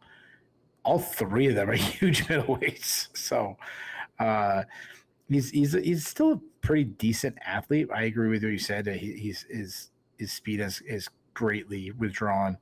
He's been inconsistent. One fight he looks decent, the next fight he looks really bad. The issue he's been looking really bad more and more recently, to the point where he might be washed. He isn't reacting to strikes well, and that's a big problem. His striking looked good, forever ago against Uriah Hall, but usually he's landing strikes because someone's giving him so much respect because they're worried about him getting a takedown. I think as he's slowing, he doesn't get that respect anymore. Defensively, he pillars, which I hate. Kicking is a big part of his game. He throws a lot of kicks. He's really good at forcing his pressure to get his opponents to back up the cage to set up his takedowns. His takedowns are like upper body takedowns, clinch takedowns. He will shoot from distance, and if he gets his leg, he's very strong at picking up his opponent, slamming him. He just doesn't set up those entries, and the slower now. He has a good grappler. If he gets the fight to the ground, he's a strong topside grappler. I still think he'd have an advantage on Shahbazyan there. He's a massive submission threat. I mean, you mentioned him breaking Jacare's arm, but that was forever ago, and he hasn't looked close to that guy anymore. I still think he'd have an advantage taking the back. I've seen him get sweeps on the pass, but you talk about guys gassing out. He's got a bunch of fights. You get Paul Craig against Brendan Allen, Jung Young Park. I said it before, like he'd probably be better off if he went up to 205. So As far as prediction, I mean, I feel like we've talked way too long about this fight. Shahbazyan beating Petrowski isn't a win that has aged well. If he beats Muniz, I feel like it's also not going to age well. Like, I don't think beating Muniz at this point will do much for Shahbazyan's career. That says Muniz is on the way down. Shahbazyan's on the way up. I say he pop shots Muniz from distance. I think it's going to be the opposite you say. I think it's going to be a slow-paced, boring fight. Give me Shahbazyan by boring decision. Next up at UFC 320, and at least as the card is constituted as of the beginning of fight week, the top prelim is a middleweight contest between Ateba Gautier and Ozzy Diaz. Gautier, the 23-year-old Cameroonian, is 8-1 overall. He is a perfect 2-0 since joining the UFC out of Season 8 of Dana White's Contender Series.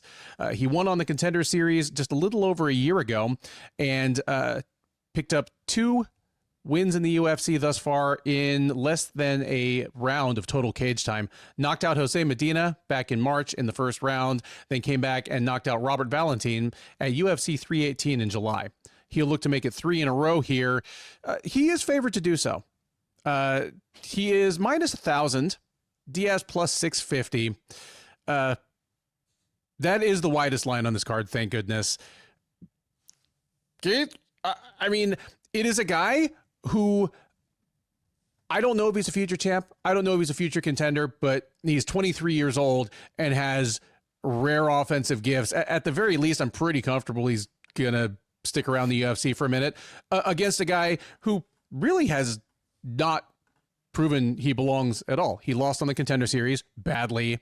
He got picked up by the UFC and lost his debut badly. And then he won a competitive decision in a lousy fight against Jordan Santos. And that's probably the lowest level middleweight fight in the UFC this year, or that will be. This one seems pretty straightforward to me because on top of everything else, it's not like Diaz can even weather a little storm and do an Eminari roll on Gautier. He is at his heart a brawler. And for him to try to do that against a guy who's bigger than him, much faster, hits much harder, throws a more diverse arsenal of strikes, it's an open question what it looks like when Gautier gets hit squarely in the face by a good-sized middleweight. There's a chance we learn something there. There's the possibility that Diaz could test Gautier's takedown defense. Maybe it turns out to be rebellious to Spain, but those feel so rare and outside to me as possibilities that it makes perfect sense that Gautier is a 10-1 favorite here. I would never advocate putting money down on a line that wide in a sport as unpredictable as MMA, but this is a first round knockout. Unlike Shahbazyan and Muniz that we just talked about, I don't even see a way that this turns into like a 3-round boring slog. I don't think Diaz knows how to have that kind of fight. To his credit as a regional fighter, he likes to come forward and fight until one guy falls down. I think he does that here, and I think he falls down. I think he probably falls down inside the first 3 minutes. Give me Ateba Gautier by first round KO. Yeah, like, I mean, dude, you know, just to save time, like, yeah, Gautier's going to smash him. I think it's a negative 1,000. I mean, you got a guy that he looks like a very promising prospect in the UFC versus a guy that, I mean, he's just a card filler, and that's what he is. And Gautier's only 23, so it's not like this guy's even close to his prime. He's a sensational athlete. I mean, you look at the guy looked like he's never ate a French fry in his life. I mean, he's absolutely shredded. Because, you know, now I'm actually breaking him down. But I mean, the guy has crushing power. Ozzy Diaz is this like brawling boxer that's slower and flat-footed, and his offensive wrestling's bad. His defensive wrestling's bad. He's not a submission threat at all. I mean, I don't know how he could possibly win. So, injury maybe, or disqualification when he knocks him out. He kicks him one extra time. I don't know. Gautier he might not be a big enough favorite. He might have to be even bigger a favorite. I mean, this should be an absolute slaughter. I mean, Gautier is way too fast, too accurate, hits too hard. I see him crushing Diaz to the body and then ending him very early. Gautier by first round TKO. The 5-fight main card of UFC 320 begins with a middleweight clash between Magomedov and Joe Pyfer. Magomedov, the 35-year-old Russian, is 28-6-1 overall. He's 4-2 since joining the UFC about 3 years ago, and he's on a 3-fight win streak. He lost back-to-back fights leading up to about 2 years ago, and since then he has 3 straight wins over Warley Alves, Bruno Ferreira, and in his most recent outing, back in April at UFC on ESPN, Gary versus Prates, Michel Pereira, over whom he won a unanimous decision. Magomedov looking to make it 4 in a row and kind of a late bloomer as a fringe contender in this division. In order to do so, he will need to get past Pyfer. 29-year-old Pennsylvanian, 14-3 overall. 5-1 since joining the UFC as a 2-time veteran of Dana White's Contender Series. He appeared on season 4, lost due to an early and kind of freakish injury against Dustin Stoltzfus, took a year off, very famously on Uncle Dana's dime, came back in season 6, won his way into the UFC over Ozzy Diaz, incidentally. And since then, he is 5-1, and he's on a 2-fight win streak since his loss to Jack Hermanson early last year. That was his first UFC headliner. It was clearly a learning experience for him as he was kind of shut down in demoralizing fashion, but he's turned around since then with dominant wins over Marc-Andre Barriault and Kelvin Gastelum. The most recent of those, the Gastelum fight, was back in June at UFC 316. And if Gastelum had not fought just a couple weeks ago, I would assume he was still in Pyfer's house serving as a piece of furniture based on how much time Pyfer spent sitting on top of him during that fight. This fight, unsurprisingly, favors the younger up-and-comer. Pyfer's minus 240, Magomedov plus 200 as your underdog. Keith, Joe Pyfer seems to be about as advertised. He is a very good, physically gifted, up-and-coming prospect who's had one loss that was clearly a learning experience. Magomedov, a little bit more of a surprise. I expected more out of him when he arrived. Then he seemed to be toast. All of a sudden, he at least has proven that he's a solid kind of fringe gatekeeper type guy.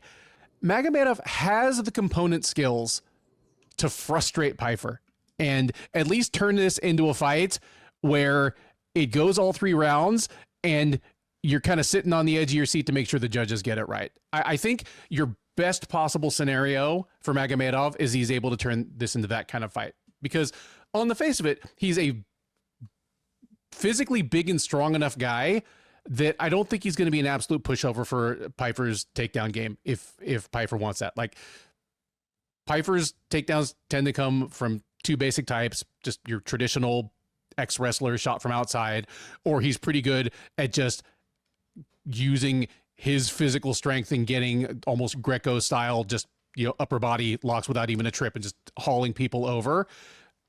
Magomedov should be tough to get to the ground that way, especially the second way. Magomedov is a strong dude in the clinch and in close quarters. And Pyfer's, his boxing, his kickboxing, it's coming along, but he's still a guy that depends on catching people with big single shots. And if he doesn't get those, hasn't proven that he's great at winning rounds. So, like I say, at best, Magomedov has the capability to turn this into a kind of grindy fight where Pyfer struggles to put his stamp on rounds, even if you and I both think he's the better fighter, and turn it into a kind of fight where the final horn sounds, we pause the TV, and you're like, I give it about 70-30 that Pyfer won, but this is the absolute kind of fight that the judges could get wrong. I don't think we get there. I'm a cautious believer in Pyfer, and if he took one big lesson from the Hermanson fight, it's about those intangible things, like the ring generalship, the having a plan B if your first plan doesn't work. Just Pyfer looked out of his depth in a clueless way rather than a physically overmatched way.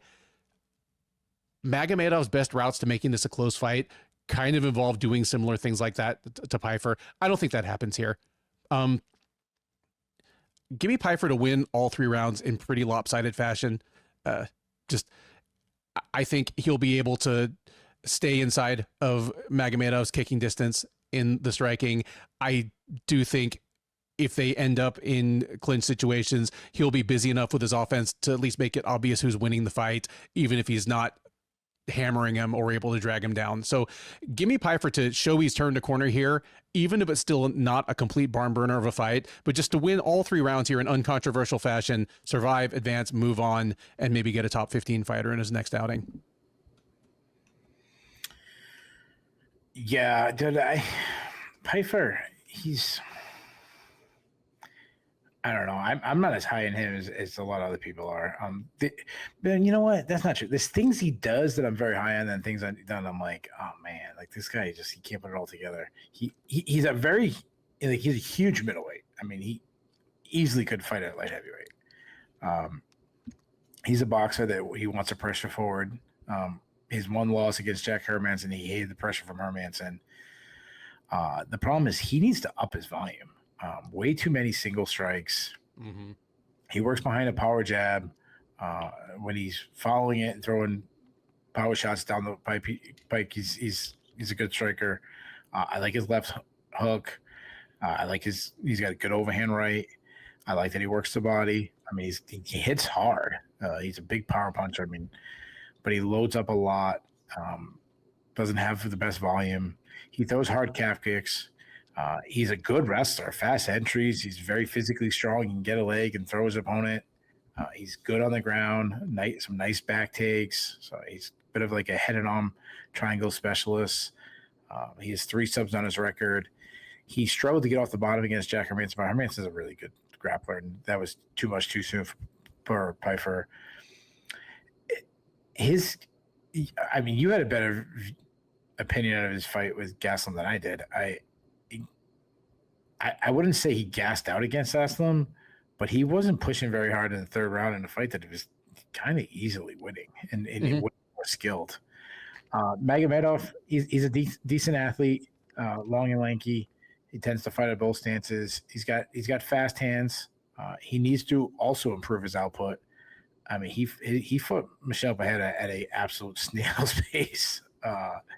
Against Calbahayo, he was throwing a lot of single strikes. He has some power. He likes to lead with his right hand a lot.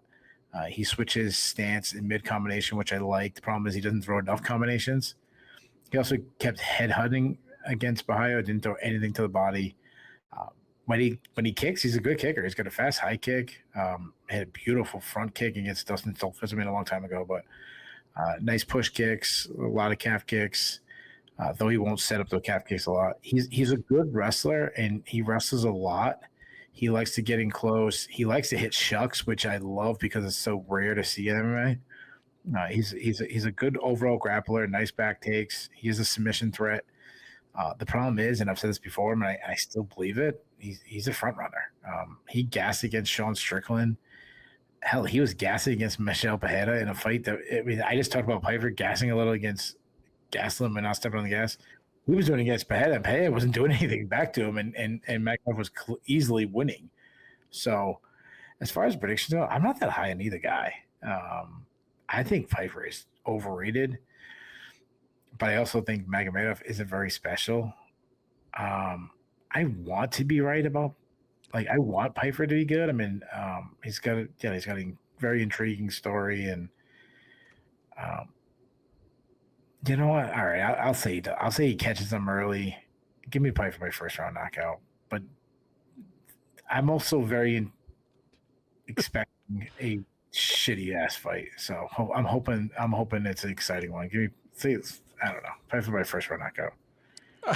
I love that I'm higher on Pyfer, and I picked him to win kind of a grindy one-sided fight, and you're less high on him. You picked him to knock him out in the 1st round. Yeah, but it's more like Magomedov sucks too. That's more. I think it's more about like I think if you were setting odds on the odds of Pyfer winning a title, I don't think either one of us are picking him to win a title, but you give him much higher odds than I would. Yeah. Like if we were ranking right now, how many guys beat Joe Pyfer at middleweight? My list would be much bigger than yours. I agree. Yeah, I think probably would. I know some. I think Bo Nickel beats him right now. Pyfer versus Shahbazyan this weekend. Say the other two guys both fall out. Who, like, gut pick, who you got? Pyfer, but I'm not that high on Shahbazyan. I'm not sold that Shahbazyan has turned around yet. I think he's had some favorable matches, but the fact that it's even a question tells you how I feel about Pyfer. I mean, you're asking the same question, so I guess we kind of probably are in the same category. I'll give you one. If Soriano went back out to middleweight, I would take Pyfer, but it's not another question. And Soriano's the lower level card guy. Yeah, I mean, he's like 7 fights behind him on Saturday, so yeah. Featherweights take the cage next on the UFC 320 main card as Josh Emmett tries to stop the resurgence of Youssef Zalal. Emmett, the 40-year-old Californian, is 19-5 overall.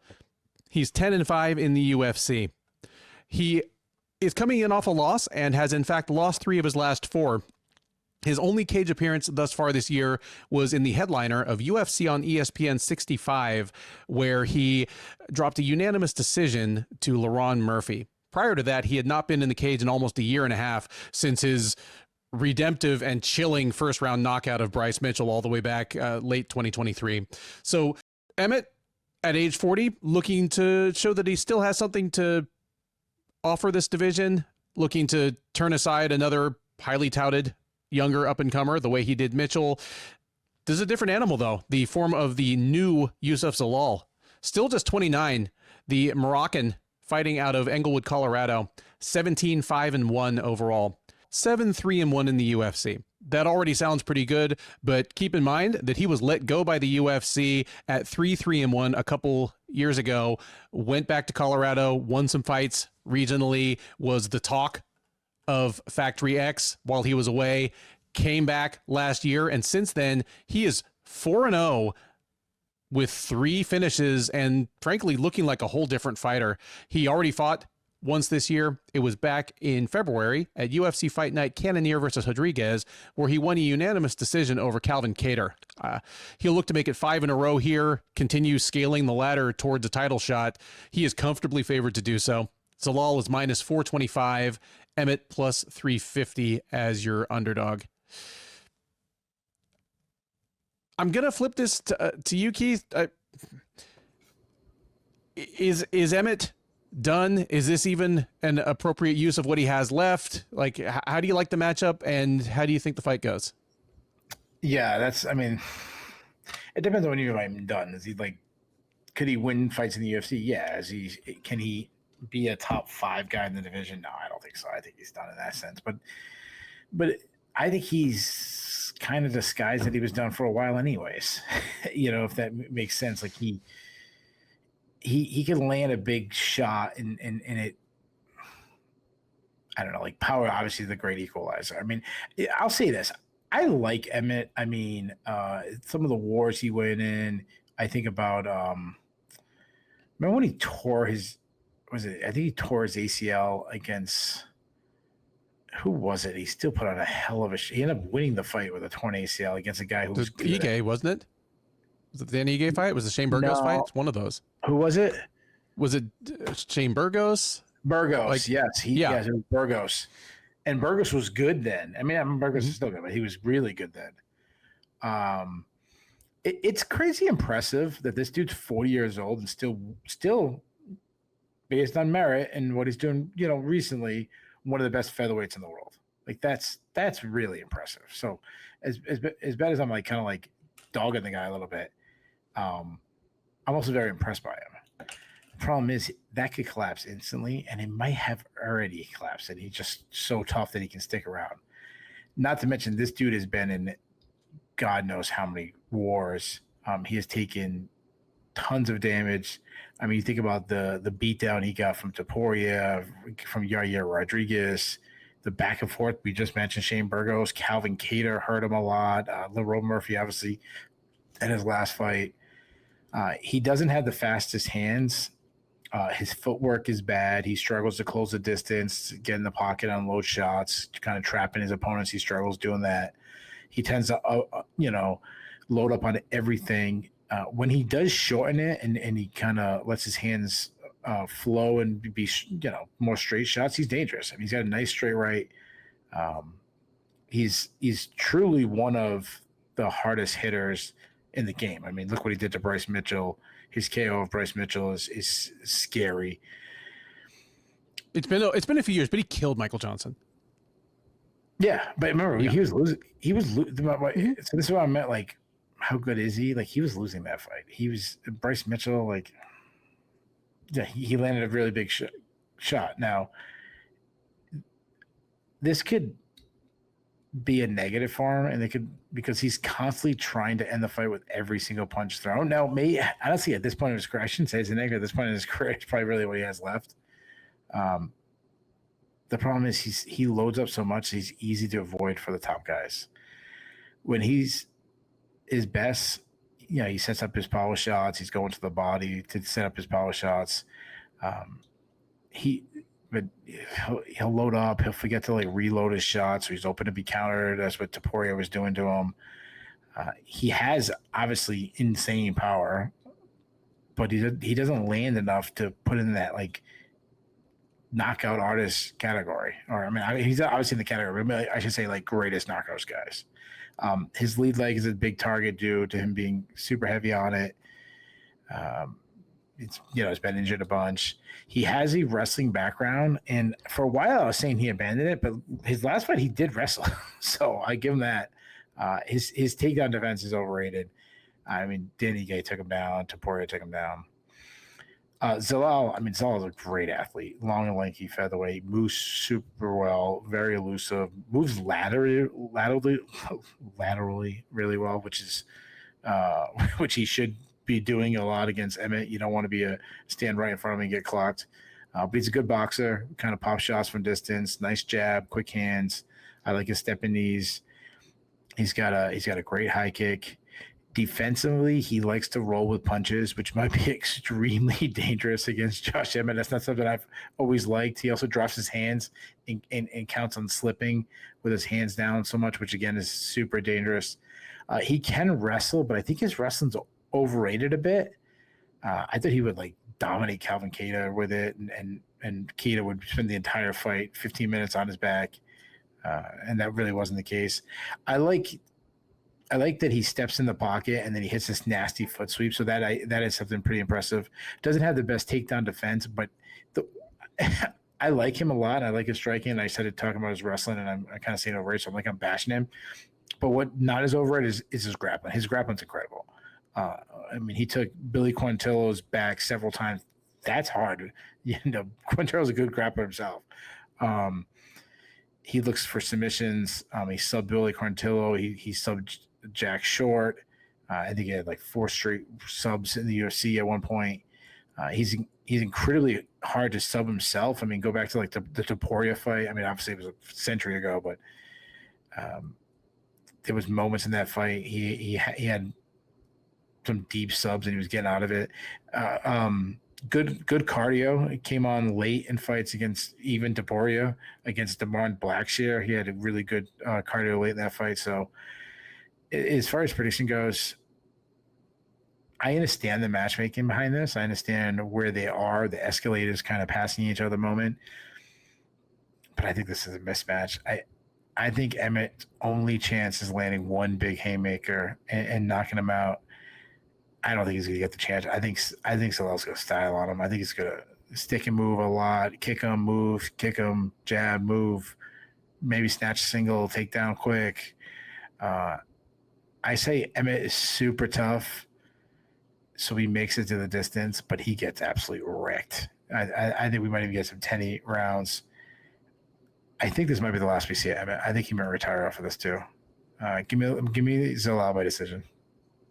I see it pretty much the same you do. It has been a delight to have Zalal back in the UFC. Just kind of a bubbly / cocky personality. And he's been night and day more effective since he's been back, with more or less the same skill set he had before. Just obviously sharper, more experienced, more confident, and just more willing to embrace what he is. When he came to the UFC, I mean, he's this skinny, lanky, cocky guy who goes by the Moroccan Devil, stands like a kickboxer, fights like a kickboxer. I mean, he is textbook Moroccan kickboxer. If they do like a Badr Hari biopic, like they could get him to like play like 17-year-old Badr Hari fighting in like regional kickboxing before he became like a superstar. Like he looks like him.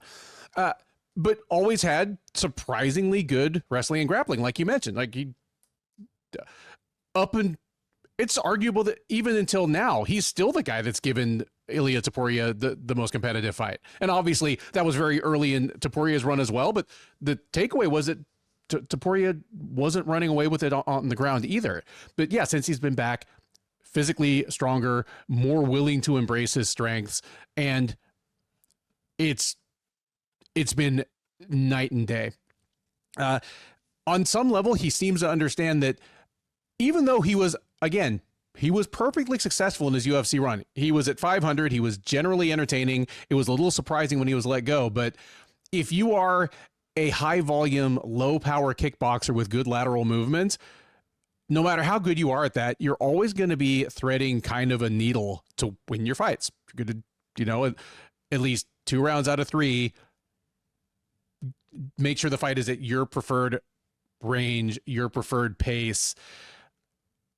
Just being as dangerous on the ground as he is, it's going to make it a lot easier for him to win fights going forward. And kind of coming around to the way you closed your preview, it makes it so that there's just no plausible route to victory for Emmett here, other than, like he did to Mitchell, clocking Zalal with a huge shot.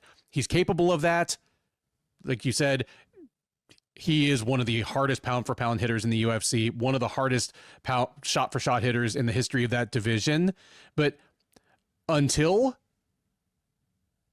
the Mitchell knockout, it had been like 5 years since we'd really seen it used on somebody.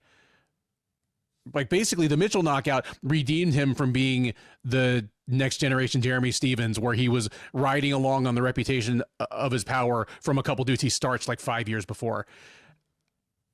Emmett reminded us that is always possible, but frankly, even if he does nail Zalal with something big, I think Zalal is more durable than Mitchell.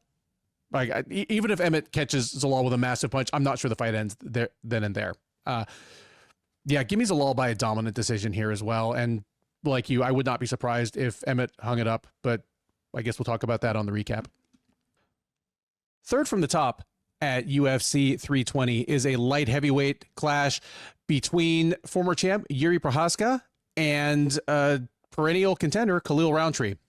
Prochazka, from the Czech Republic, still just 32 years old, though he will turn 33 a week or two after this fight. He is 31-5-1 overall. He's 5-2 since joining the UFC as the former Ryzen champ about 5 years ago. He is coming in off a win. He has alternated losses and wins over his last 5 fights, stretching back 3 years, including his winning the title over Glover Teixeira back in June of 2022. He's lost twice to Alex Pereira in the last 3 years, and in between, he has TKO wins over Alexander Rakic and Jamal Hill, whom he defeated in his most recent cage appearance back in UFC 311 in January. He will look to build on that, win back-to-back fights for the first time since winning the title against Rountree. 35-year-old fighting out of Las Vegas is 14-6 with 1 no contest overall. He is 10-6 with 1 no contest since joining the UFC out of season 23 of The Ultimate Fighter. He is also coming in off a win. He fought Jamal Hill as well in the headliner of UFC on ABC 8 back in June. He won a unanimous decision. That got him back on track after his unsuccessful attempt to beat Pereira almost exactly a year ago at UFC 307.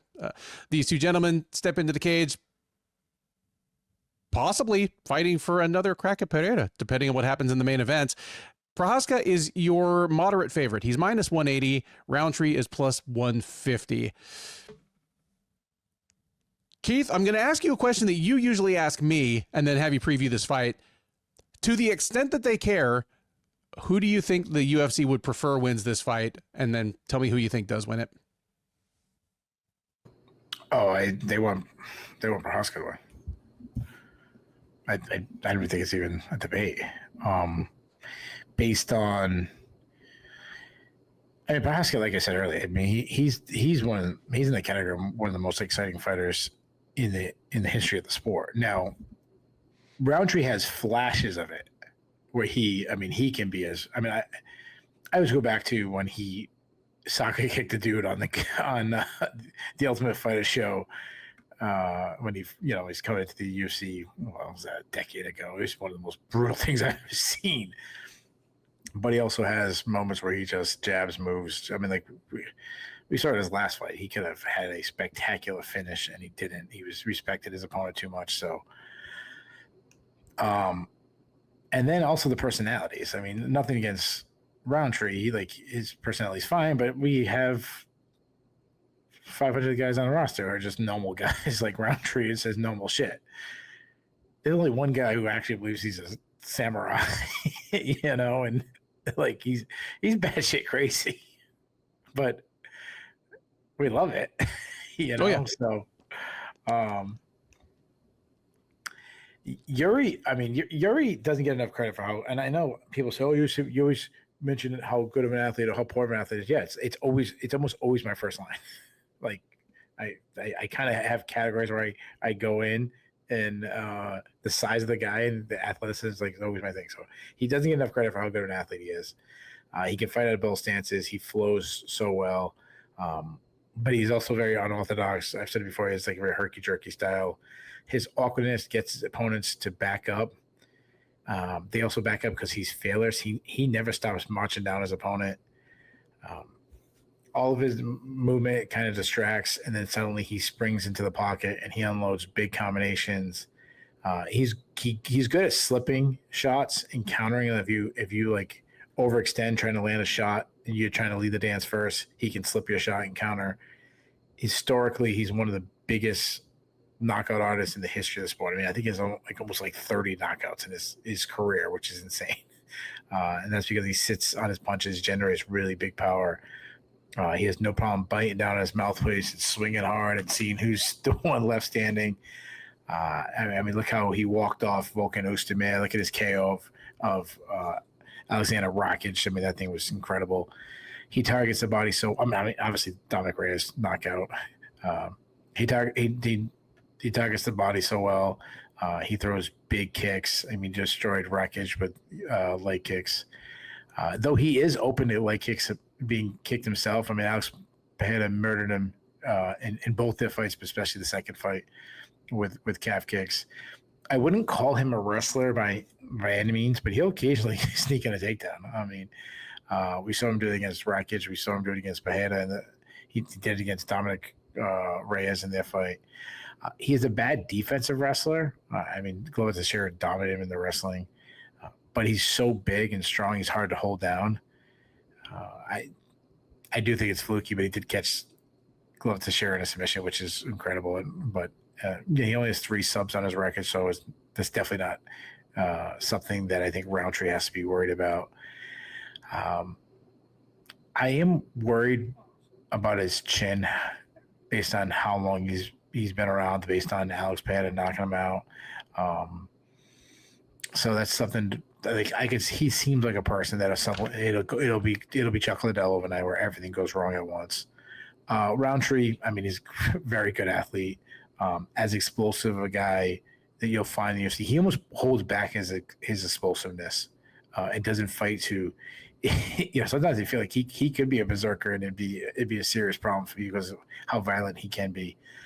He's a southpaw, a kickboxer, moves well, very light on his feet, quick hands, has some really nice snap on his shots. He hits hard, but he goes to his power shots, throws hard hooks, throws hard looping overhand lefts. But when he tightens them up, it's just as dangerous. His straight left is deadly.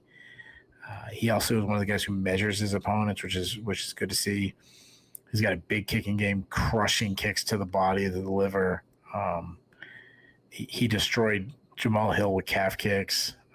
The issue of having what I already talked about is he cruises at times. I mean, he could have finished Jamal Hill and never stepped in on the gas. And he admitted it in the post-fight interview. He said something like, yeah, I mean, I was winning and everything's going right. I'm not gonna take a chance and get knocked out by some guy like that who has that power. And it's like, oh, come on, man. Like, I understand. I know it's easy for me to say, oh, just go out there and knock him out, but you become a lot more popular. I mean, I know popularity doesn't pay his bills, but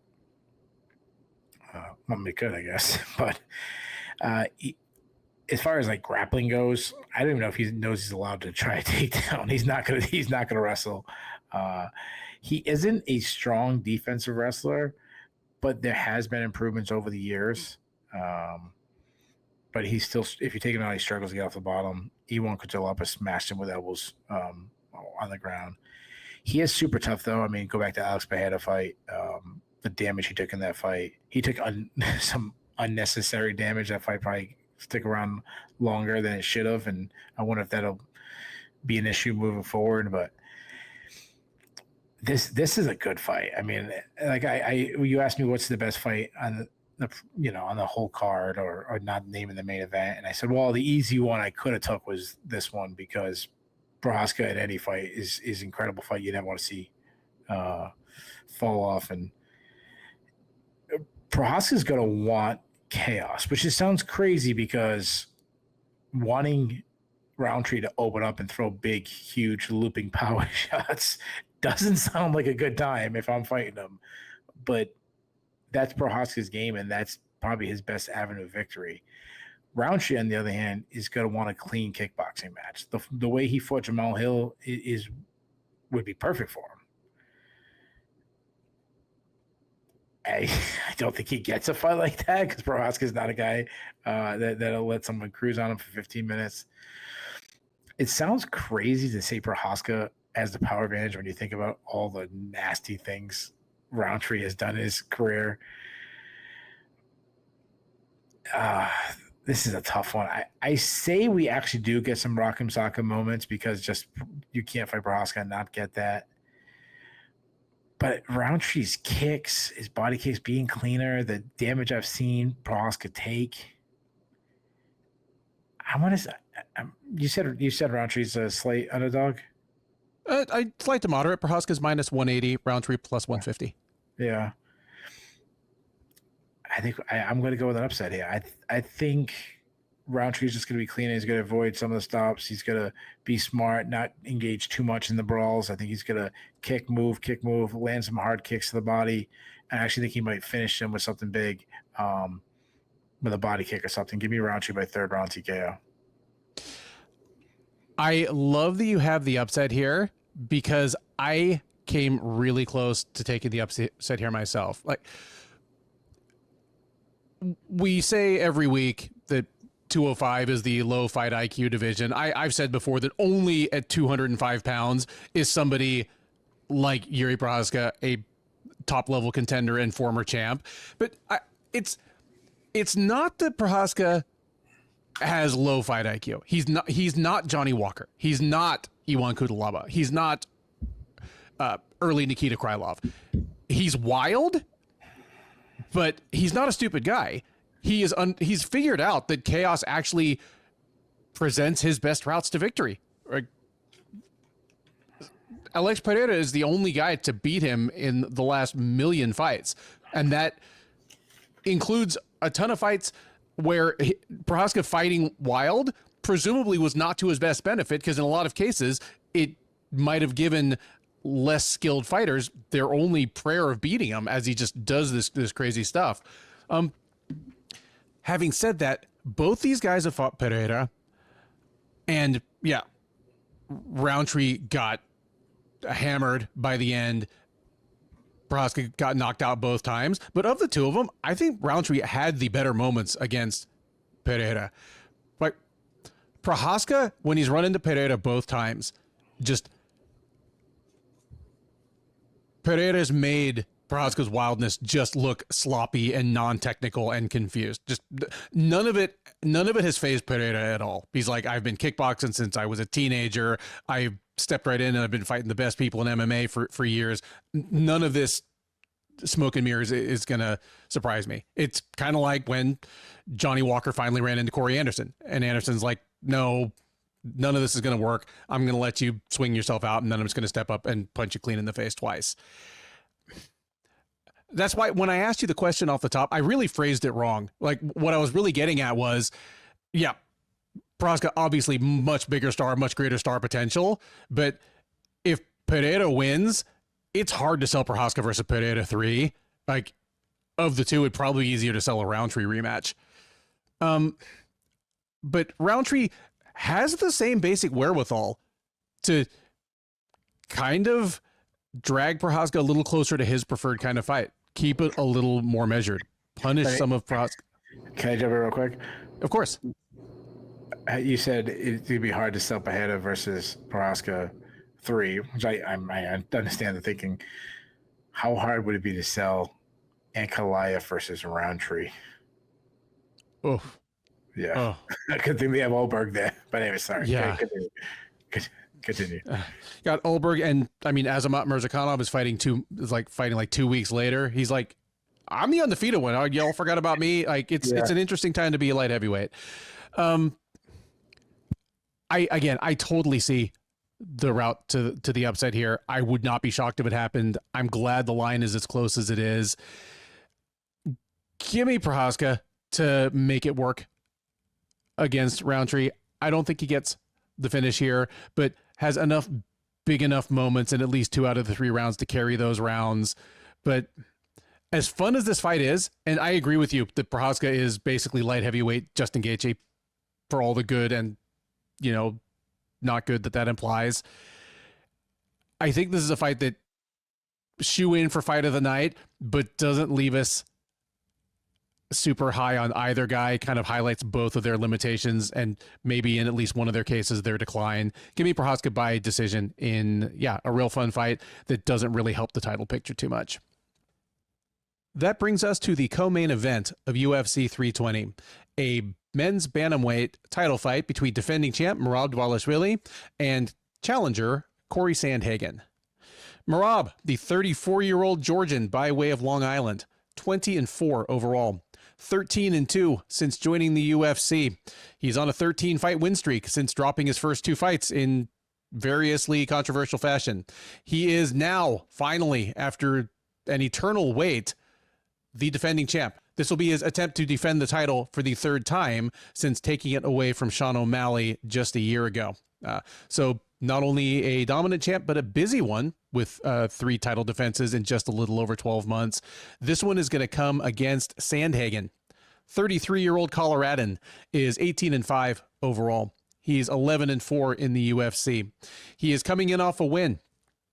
He faced Davison Figueiredo in the headliner of UFC on ESPN 67 back in May, and what was shaping into an interesting fight ended prematurely late in the 2nd round when Figueiredo went down with a knee injury. That allowed Sandhagen to bounce back from his loss to Umar Nurmagomedov a little over a year ago, his only loss in his last 5 fights. So Sandhagen's here, finally fighting for the title. He is not favored to get it done. Merab minus 375, Sandhagen plus 300 as your underdog.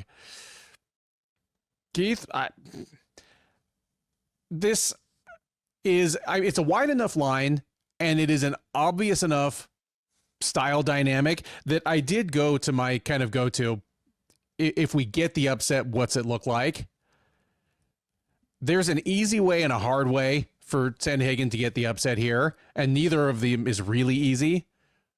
Like the easy way would be just catching Merab with a perfect knee or like a Derek Lewis submarine uppercut as he shoots for one of his 33 takedown attempts in the first 2 rounds. That would be the easy, hard way to do it. And I say easy, hard because easy, straightforward, hard because if it was easy to do, Merab wouldn't be on a 13-fight win streak. The hard way would be actually staying upright for the majority of 5 rounds here against Merab, the machine, the most relentless pace nightmare, weaponized cardio fighter perhaps in the history of the sport. That's also hard. That seems like all-time hard, right? If Sandhagen just wins a decision against Merab without hurting him bad, it's going to be one of those fights that's more shocking afterwards than just the straight money line would seem to indicate, if that makes any sense to you. Like that would be far more shocking than Sandhagen just catching him with an incredible intercepting knee in like 4 minutes. I'm glad Sandhagen made it to this point. He is a fun fighter to watch. He just easy fighter to root for, personality wise. He's more than paid his dues. He's been around just getting no breaks, fighting pretty much top 10 fighters, fight in and fight out for 5 or 6 years now. He's only lost to the very best of the best. And except for getting run over by Aljamain Sterling quite a few years ago, he's been competitive even against the best of the best. I still hope things shake out so that at some point we get Corey Sandhagen versus Sean O'Malley. But here, I thought about it. I thought about it from the underdog's point of view.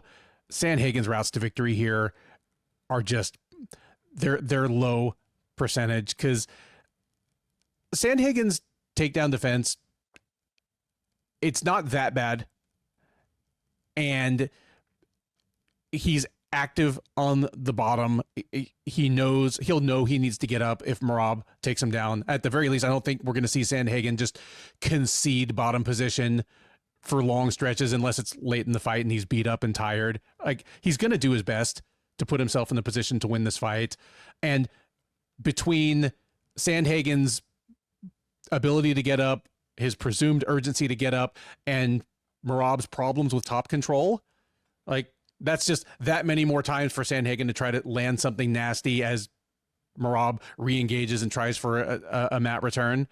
But again, if we're talking about your best chance of winning is catching a big knee while a guy's taking you down for the 14th time, you're a big underdog for a reason. I think a couple of competitive early rounds give way to just an avalanche. I don't think we see the finish, but I think it's 50-45 or maybe even like 50-44 type stuff where Merab still wins the first 2 rounds, but they're competitive, and then it gets ugly late. Yeah, I got Merab big in this one. This fight is, I mean, it's next up for Merab, and I feel like he's got to that point where it's, obviously he hasn't reached like GSP, but this kind of has that feel to me where it's just like, I guess Sandhagen's next, I guess, like, and I'm a Sandhagen guy. You know what I mean? It's we just talked about these guys. It's Pereira versus Roundtree. Like, it's mostly just he was finally the guy. The time lined up, but in hindsight, it's going to look good on his resume. Like, Sandhagen is going to turn out to be one of the best bantamweights of this era. He already is, absolutely. Exactly. It'll look good on Merab's resume. Yeah. I think Sandhagen's like a top 3-4 guy in the world, but just Merab is just on a different level right now. And before I talk about Merab, I got to say this. You don't want to say it. I promise I'll say it every single time until he loses. I think Merab should be undefeated in the UFC. His both losses, I think, were both controversial.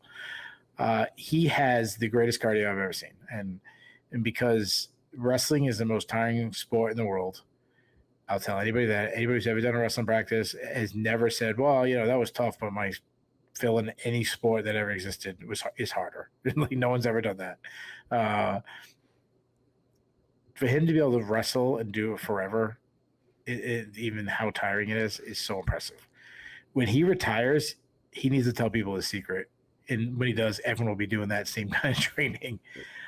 He's on the gas the entire bout, constantly moving forward, pushing the action,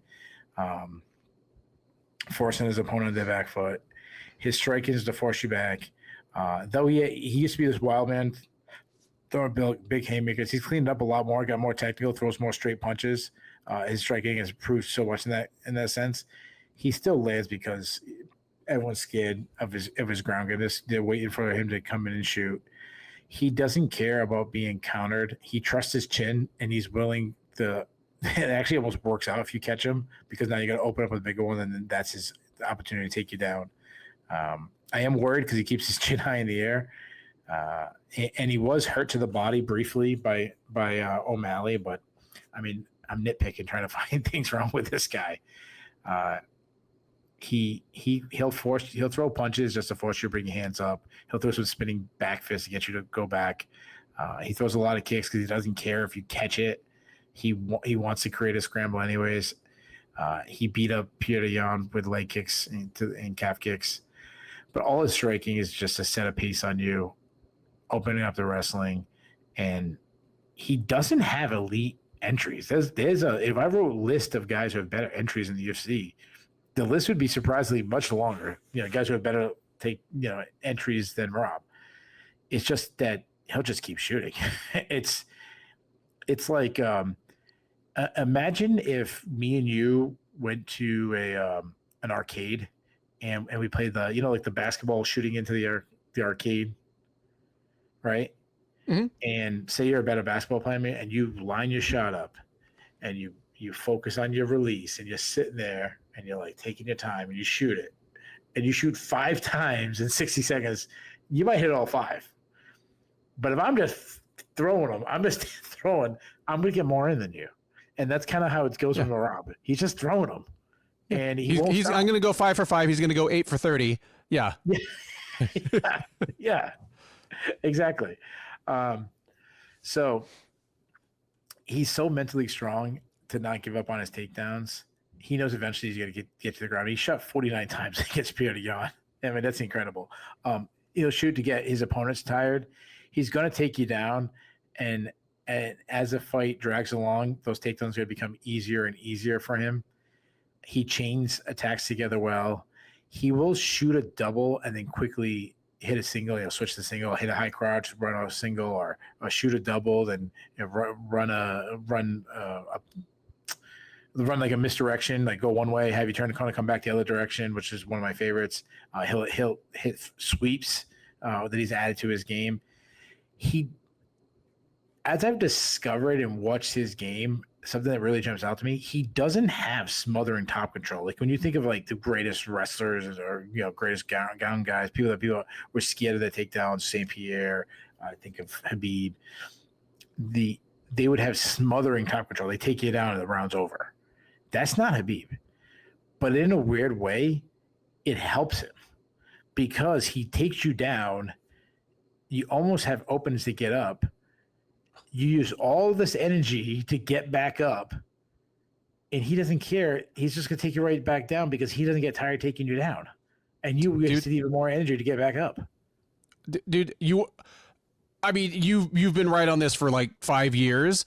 Like since I've really been going and training myself more regularly, no gi days where you're drilling something and it's just up like 10 up and downs in 3 minutes. That is the exhausting part. Like fighting Merab feels what my high school football team would have called grass drills. I think they call them burpees in some training things where, you're just running in place and then you drop like just, bounce. Yeah. Oh my, it looks like hell. It looks exhausting. If you've never wrestled, you don't know how mentally draining it is to work to your feet to have someone mat return you right back down. Yeah. Which I always say to people, how you break that is you get mat return, and as you hit your own, you can pop right back up. It's mentally draining to the guy who had to return you back. So it's like, but Merab doesn't get tired, so it doesn't matter. He's like, all right, you're gonna get tired. I'm not going to. He's like smiling and laughing the whole time. Yeah, he's talking. He's smiling at Trump and shit. Like in championship fights. He showed great takedown defense himself against Umar Nurmagomedov. He showed he can't be held down. And then honestly, he showed good sub skills against O'Malley. Say what you want O'Malley. O'Malley's not a bad grappler, Sandhagen, he's one of the better athletes in the division, long and lanky guy. He's all about footwork, elusiveness, cutting angles well, he fights out of both stances, he uses feints so well to kind of set up his shots. He just touches. Some of the best variety I've seen. Constantly attacking with different combinations, targets the body a lot, good step in knees, excellent kicks, excellent calf kicks. He blends striking and takedowns together so well. He doesn't get enough credit for his offensive wrestling. He beat Rob Font with just wrestling alone. He's good at winning scramble. He's a super slick grappler himself. Only really like elite strikers are going to take him down and hold him down. He does well to work back to his feet if he's taken down. On top, he has good ground and pound. He is a submission artist himself, and we saw that in his last fight with like heel hook submission. I know there was some injury in that, but he was heel hooking before that. So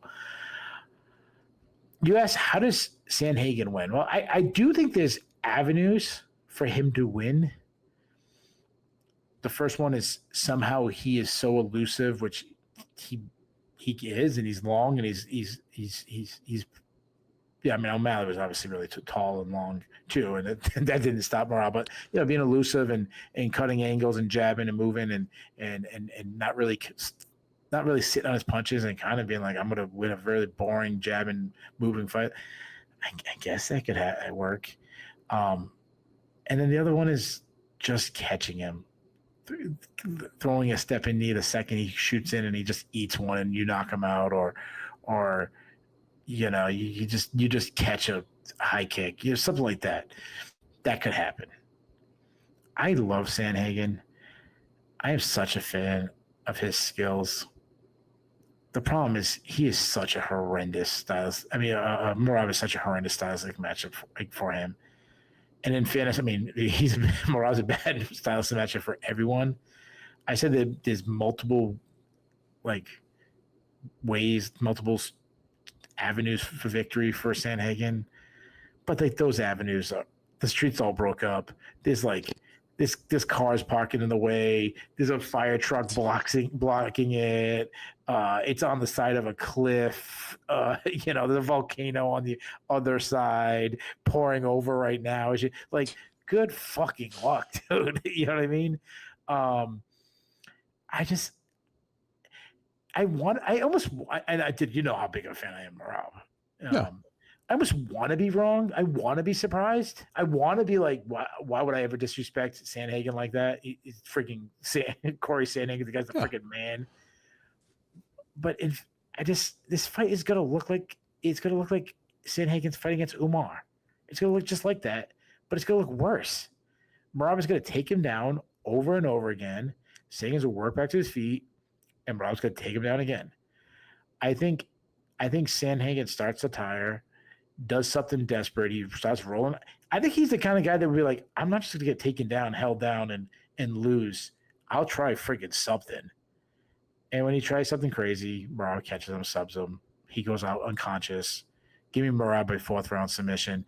I want to put this on my lock of the night, but I mean, he's too big of a favorite. He's like negative 350. So add Zalal into it. I'm going to put parlay. I'm going to give you, because it's a pay-per-view, him, add Zalal, and throw Hardy together. I don't know what the odds on that.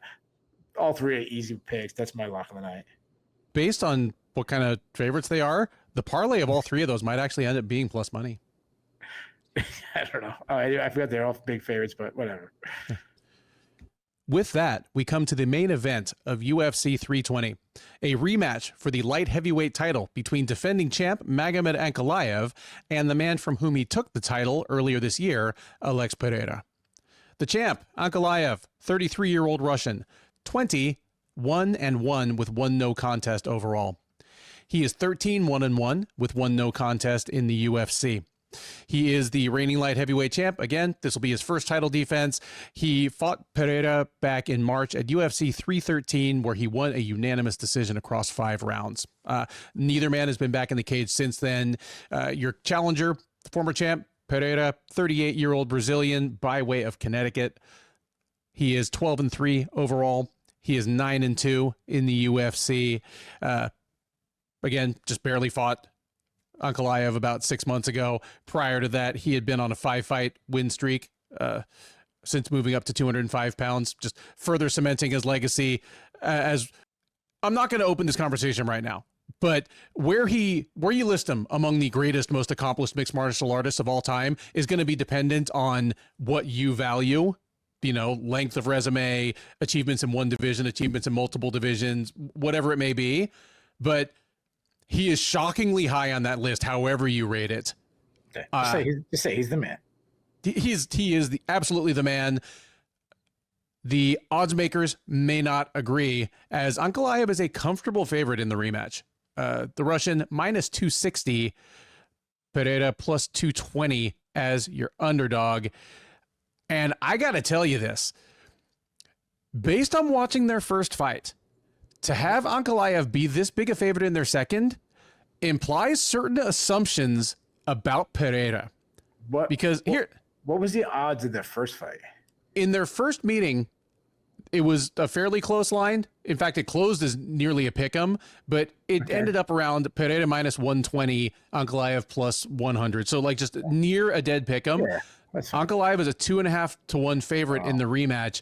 And here's like, this is why I'm saying, good Lord. And this, of course, this is the books just trying to set a line that brings in money on both sides. That's how they make their money. That and like the little bit of juice. But in that case, the bettors that are pushing the line in that direction, it's based on some assumptions about Pereira. Because Ankalaev, he's 33 years old. That's dead prime for a light heavyweight. I mean, hell, he's one of the youngest light heavyweight champs we've had in the last 5 or 6 years. And he's been numbingly consistent. One gaffe against Paul Craig a million years ago aside, he has been an extremely consistent fighter. Like, for better or for worse, you know what you're getting out of Ankalaev. And there's no reason to believe he's physically fallen off. And while he's a somewhat emotional guy outside the cage, like, you know, he's the guy that starts out being respectful and ends up hating all of his foes by the time the promotional tour is done. He's the guy that threatens to take his ball and go home about every third fight or so. But in the cage, he always shows up professional, same guy. So to go from beating Pereira as a slight underdog in a competitive fight, like the right guy won, but it wasn't a blowout. To push the odds to this point, make some certain assumptions about Pereira. And it's either that Pereira, as the older guy that has taken a lot more punishment, is going to be in serious decline, or that Pereira, as a guy that whose legacy is already secure and is doing stuff like taking movie roles, is going to be diminished in terms of his preparation and commitment. It's implying one or the other of those things, or a combination of the two, paired with, out of the two of them, Pereira is going to be the one less likely to be able to act on the items that he was able to take back to the drawing board in the first fight. Without saying without giving my pick yet, I'm shocked by this line. Dude, so if you asked me to pick, I would have said like negative 130. I'm with you, dude. So yeah, like the only thing that would push it to this point is if you knew or you assumed that, all right, that was Pereira's high watermark. He's going to be less this time than he was 6 months ago. It's going to be easier for Ankalaev, or Pereira's going to present less of a threat.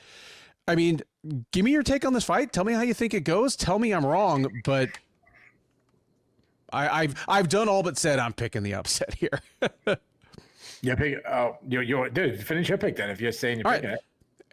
This was a razor close fight last time, but like something that has already been mentioned a few times. It's shown up in the reels. They're going to make a big deal out of it on the countdown stuff this week. Was Ankalaev actually catching and hurting Pereira? Because the kind of dynamic going into their first fight was, well, they're both very good kickboxers, but Pereira's harder hitter, more dangerous on a one shot for shot basis, but Ankalaev incredibly disciplined.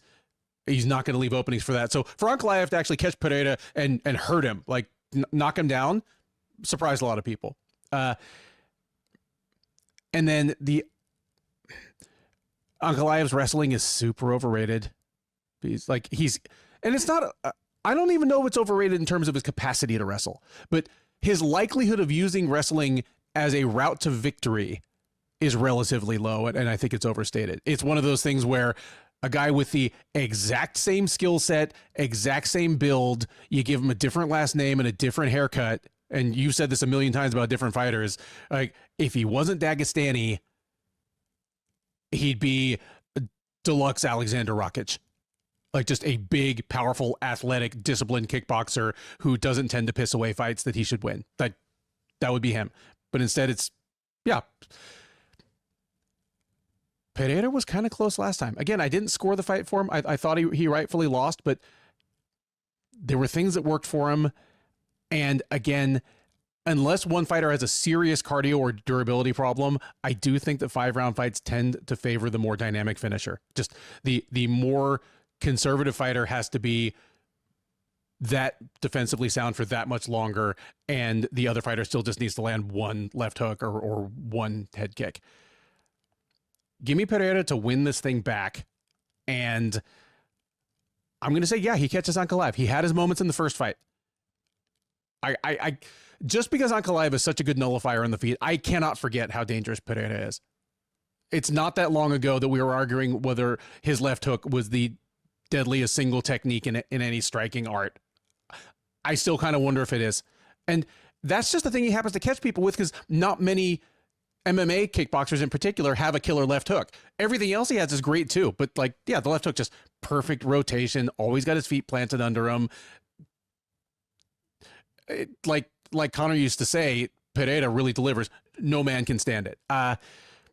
Give me Pereira to catch Ankalaev sometime in the middle rounds. I'm going to say it's a fun fight. Doesn't blow quite open. It's one of those ones, like the first fight was tense. It didn't ever really blow open, but you're just on the edge of your seat the whole time. I never rewatched it at all until this past week, just because once you knew who was going to win, it wasn't a barn burner. But rewatching, I'm like, I remember how tense I was. Just every little feint, every little twist, I was like, We get that again. This time, I think Pereira breaks something wide open in the middle rounds. Give me Pereira by third round knockout. And if he doesn't get the knockout, I still think he has a chance to win a decision. All he really needs to do is find 3 rounds out of 5 where he does more damage to Ankalaev. He was close this last time. If he's coming back again, I don't think it's just for the payday. I think he's coming back prepared to try to get this back. So you said something in the beginning of the show, is that like when I was like, I'll give it like a B, and you're like, oh, by the end of the show, you're gonna be way more excited. Dude, this line got me excited. And I'm not even. I expected Ankalaev to be the favorite. I mean, he obviously won the first round. So, and I think and I don't think it's fluky. Like, I don't think it's I don't think it was a. He won it uncontroversially. He's like 4 years younger. It made sense that he'd be the favorite. He was the guy that we were saying it was the toughest stylistic matchup to Pereira already. Just like everything lined up. But negative 260. Like, oh, and I'm sure that'll get closer as like more casuals will come in and they'll bet on Pereira, and my friend will bet, who's a casual, he starts like they'll put a parlay in. He'll like, what do you think of this one? And he'll throw Pereira on it for sure. But you got me juiced up now. I mean, Ankalaev, he's a massive light heavyweight. He's well-rounded, southpaw. He doesn't get enough credit for his striking. He's a good striker. He's a very technically sound striker. He was able to march Pereira down in their first fight and just pressure him. That was a big thing that happened. Besides hurting him, but pressuring him. Despite being massive, he usually isn't known for his polish. That's another thing to surprise you. That wasn't really known. That wasn't like his really thing. He wasn't starching guys on his way up to get a title shot. But he'll throw a nice crisp jab. He'll follow it with just a clean, tight cross. He goes to the body a lot. I mean, he crushed Johnny Walker with a body shot. He has some defensive holes. Surprisingly, he's pretty hittable. He keeps his chin high in the air. I mean, some of that has to just do with being a big guy. He's got a big kicking game. Nice teep kicks. Got a quick high kick. I mean, that was a while ago. But just go back to like that fight where against Kudalaba, where he threw like, I don't know, 5 high kicks in a row, back to back. He doesn't check leg kicks though. Jan Blachowicz in their fight had a lot of success kicking him in the legs. Even Walker had some success kicking him in the legs. He loves to close the distance and grind and clinch. He did that a lot against Pereira. A lot of times he wasn't even going for takedowns. He was just kind of wearing on him, shoulder striking him, just good. Were you going to say something? No, just like if any 5 seconds he does that is 5 seconds you're not getting kicked at range. Yeah, no, yeah, I don't think. And you're in a position that Pereira is not comfortable in. That's not his game. He has no issue wearing out his opponent. I said this last time, and getting booed like hell from the crowd. He don't care. He'll use his head and position well, frustrate his opponent with head position. Then he'll drop down on a leg. I'm with you. I think his wrestling is overrated. We've talked about this a lot. He does have if he gets it to the ground, he does have a strong top game. But like we said, he has no issue stalling on top too. If he's hard to take down, though, I doubt Pereira tries to take him down, but maybe, who knows? The rounds were really close, and he's pressed against the cage. And he's not much of a submission threat. He's more of a grinder from on top. Alex Pereira, I mean, I've said this many times before. He's the biggest dude alive. Like, he's huge. You said, where is he as most accomplished MMA fighters ever? I don't know. I'll throw another question. Where is he as in greatest strikers in MMA history? I think he's up there too. He understands range really well and somehow finds his range fairly easily, which seems surprising that he couldn't find it against Nikolayev. He was getting pressured. He hated the pressure. Sometimes you got to let your hands go. He wasn't letting his hands go for a lot. He was obviously, like, his game is being patient, finding the small window, making someone pay when they make a mistake. But sometimes the guy makes a mistake when you let your hands go and you just throw something, and he wasn't letting. He was very gun shy, which is surprising. Obviously, he has very fast hands. He keeps everything short, tight, no tells. He murdered Khalil Rountree with a jab. He just relaxes and picks his shots so well. He's an absolute sniper. He has, I mean, the dude could knock out a grizzly bear. I mean, he has that kind of power. He crushes everyone if he connects. I've said it before. He has that Francis Ngannou just graze you and he can put you out kind of power.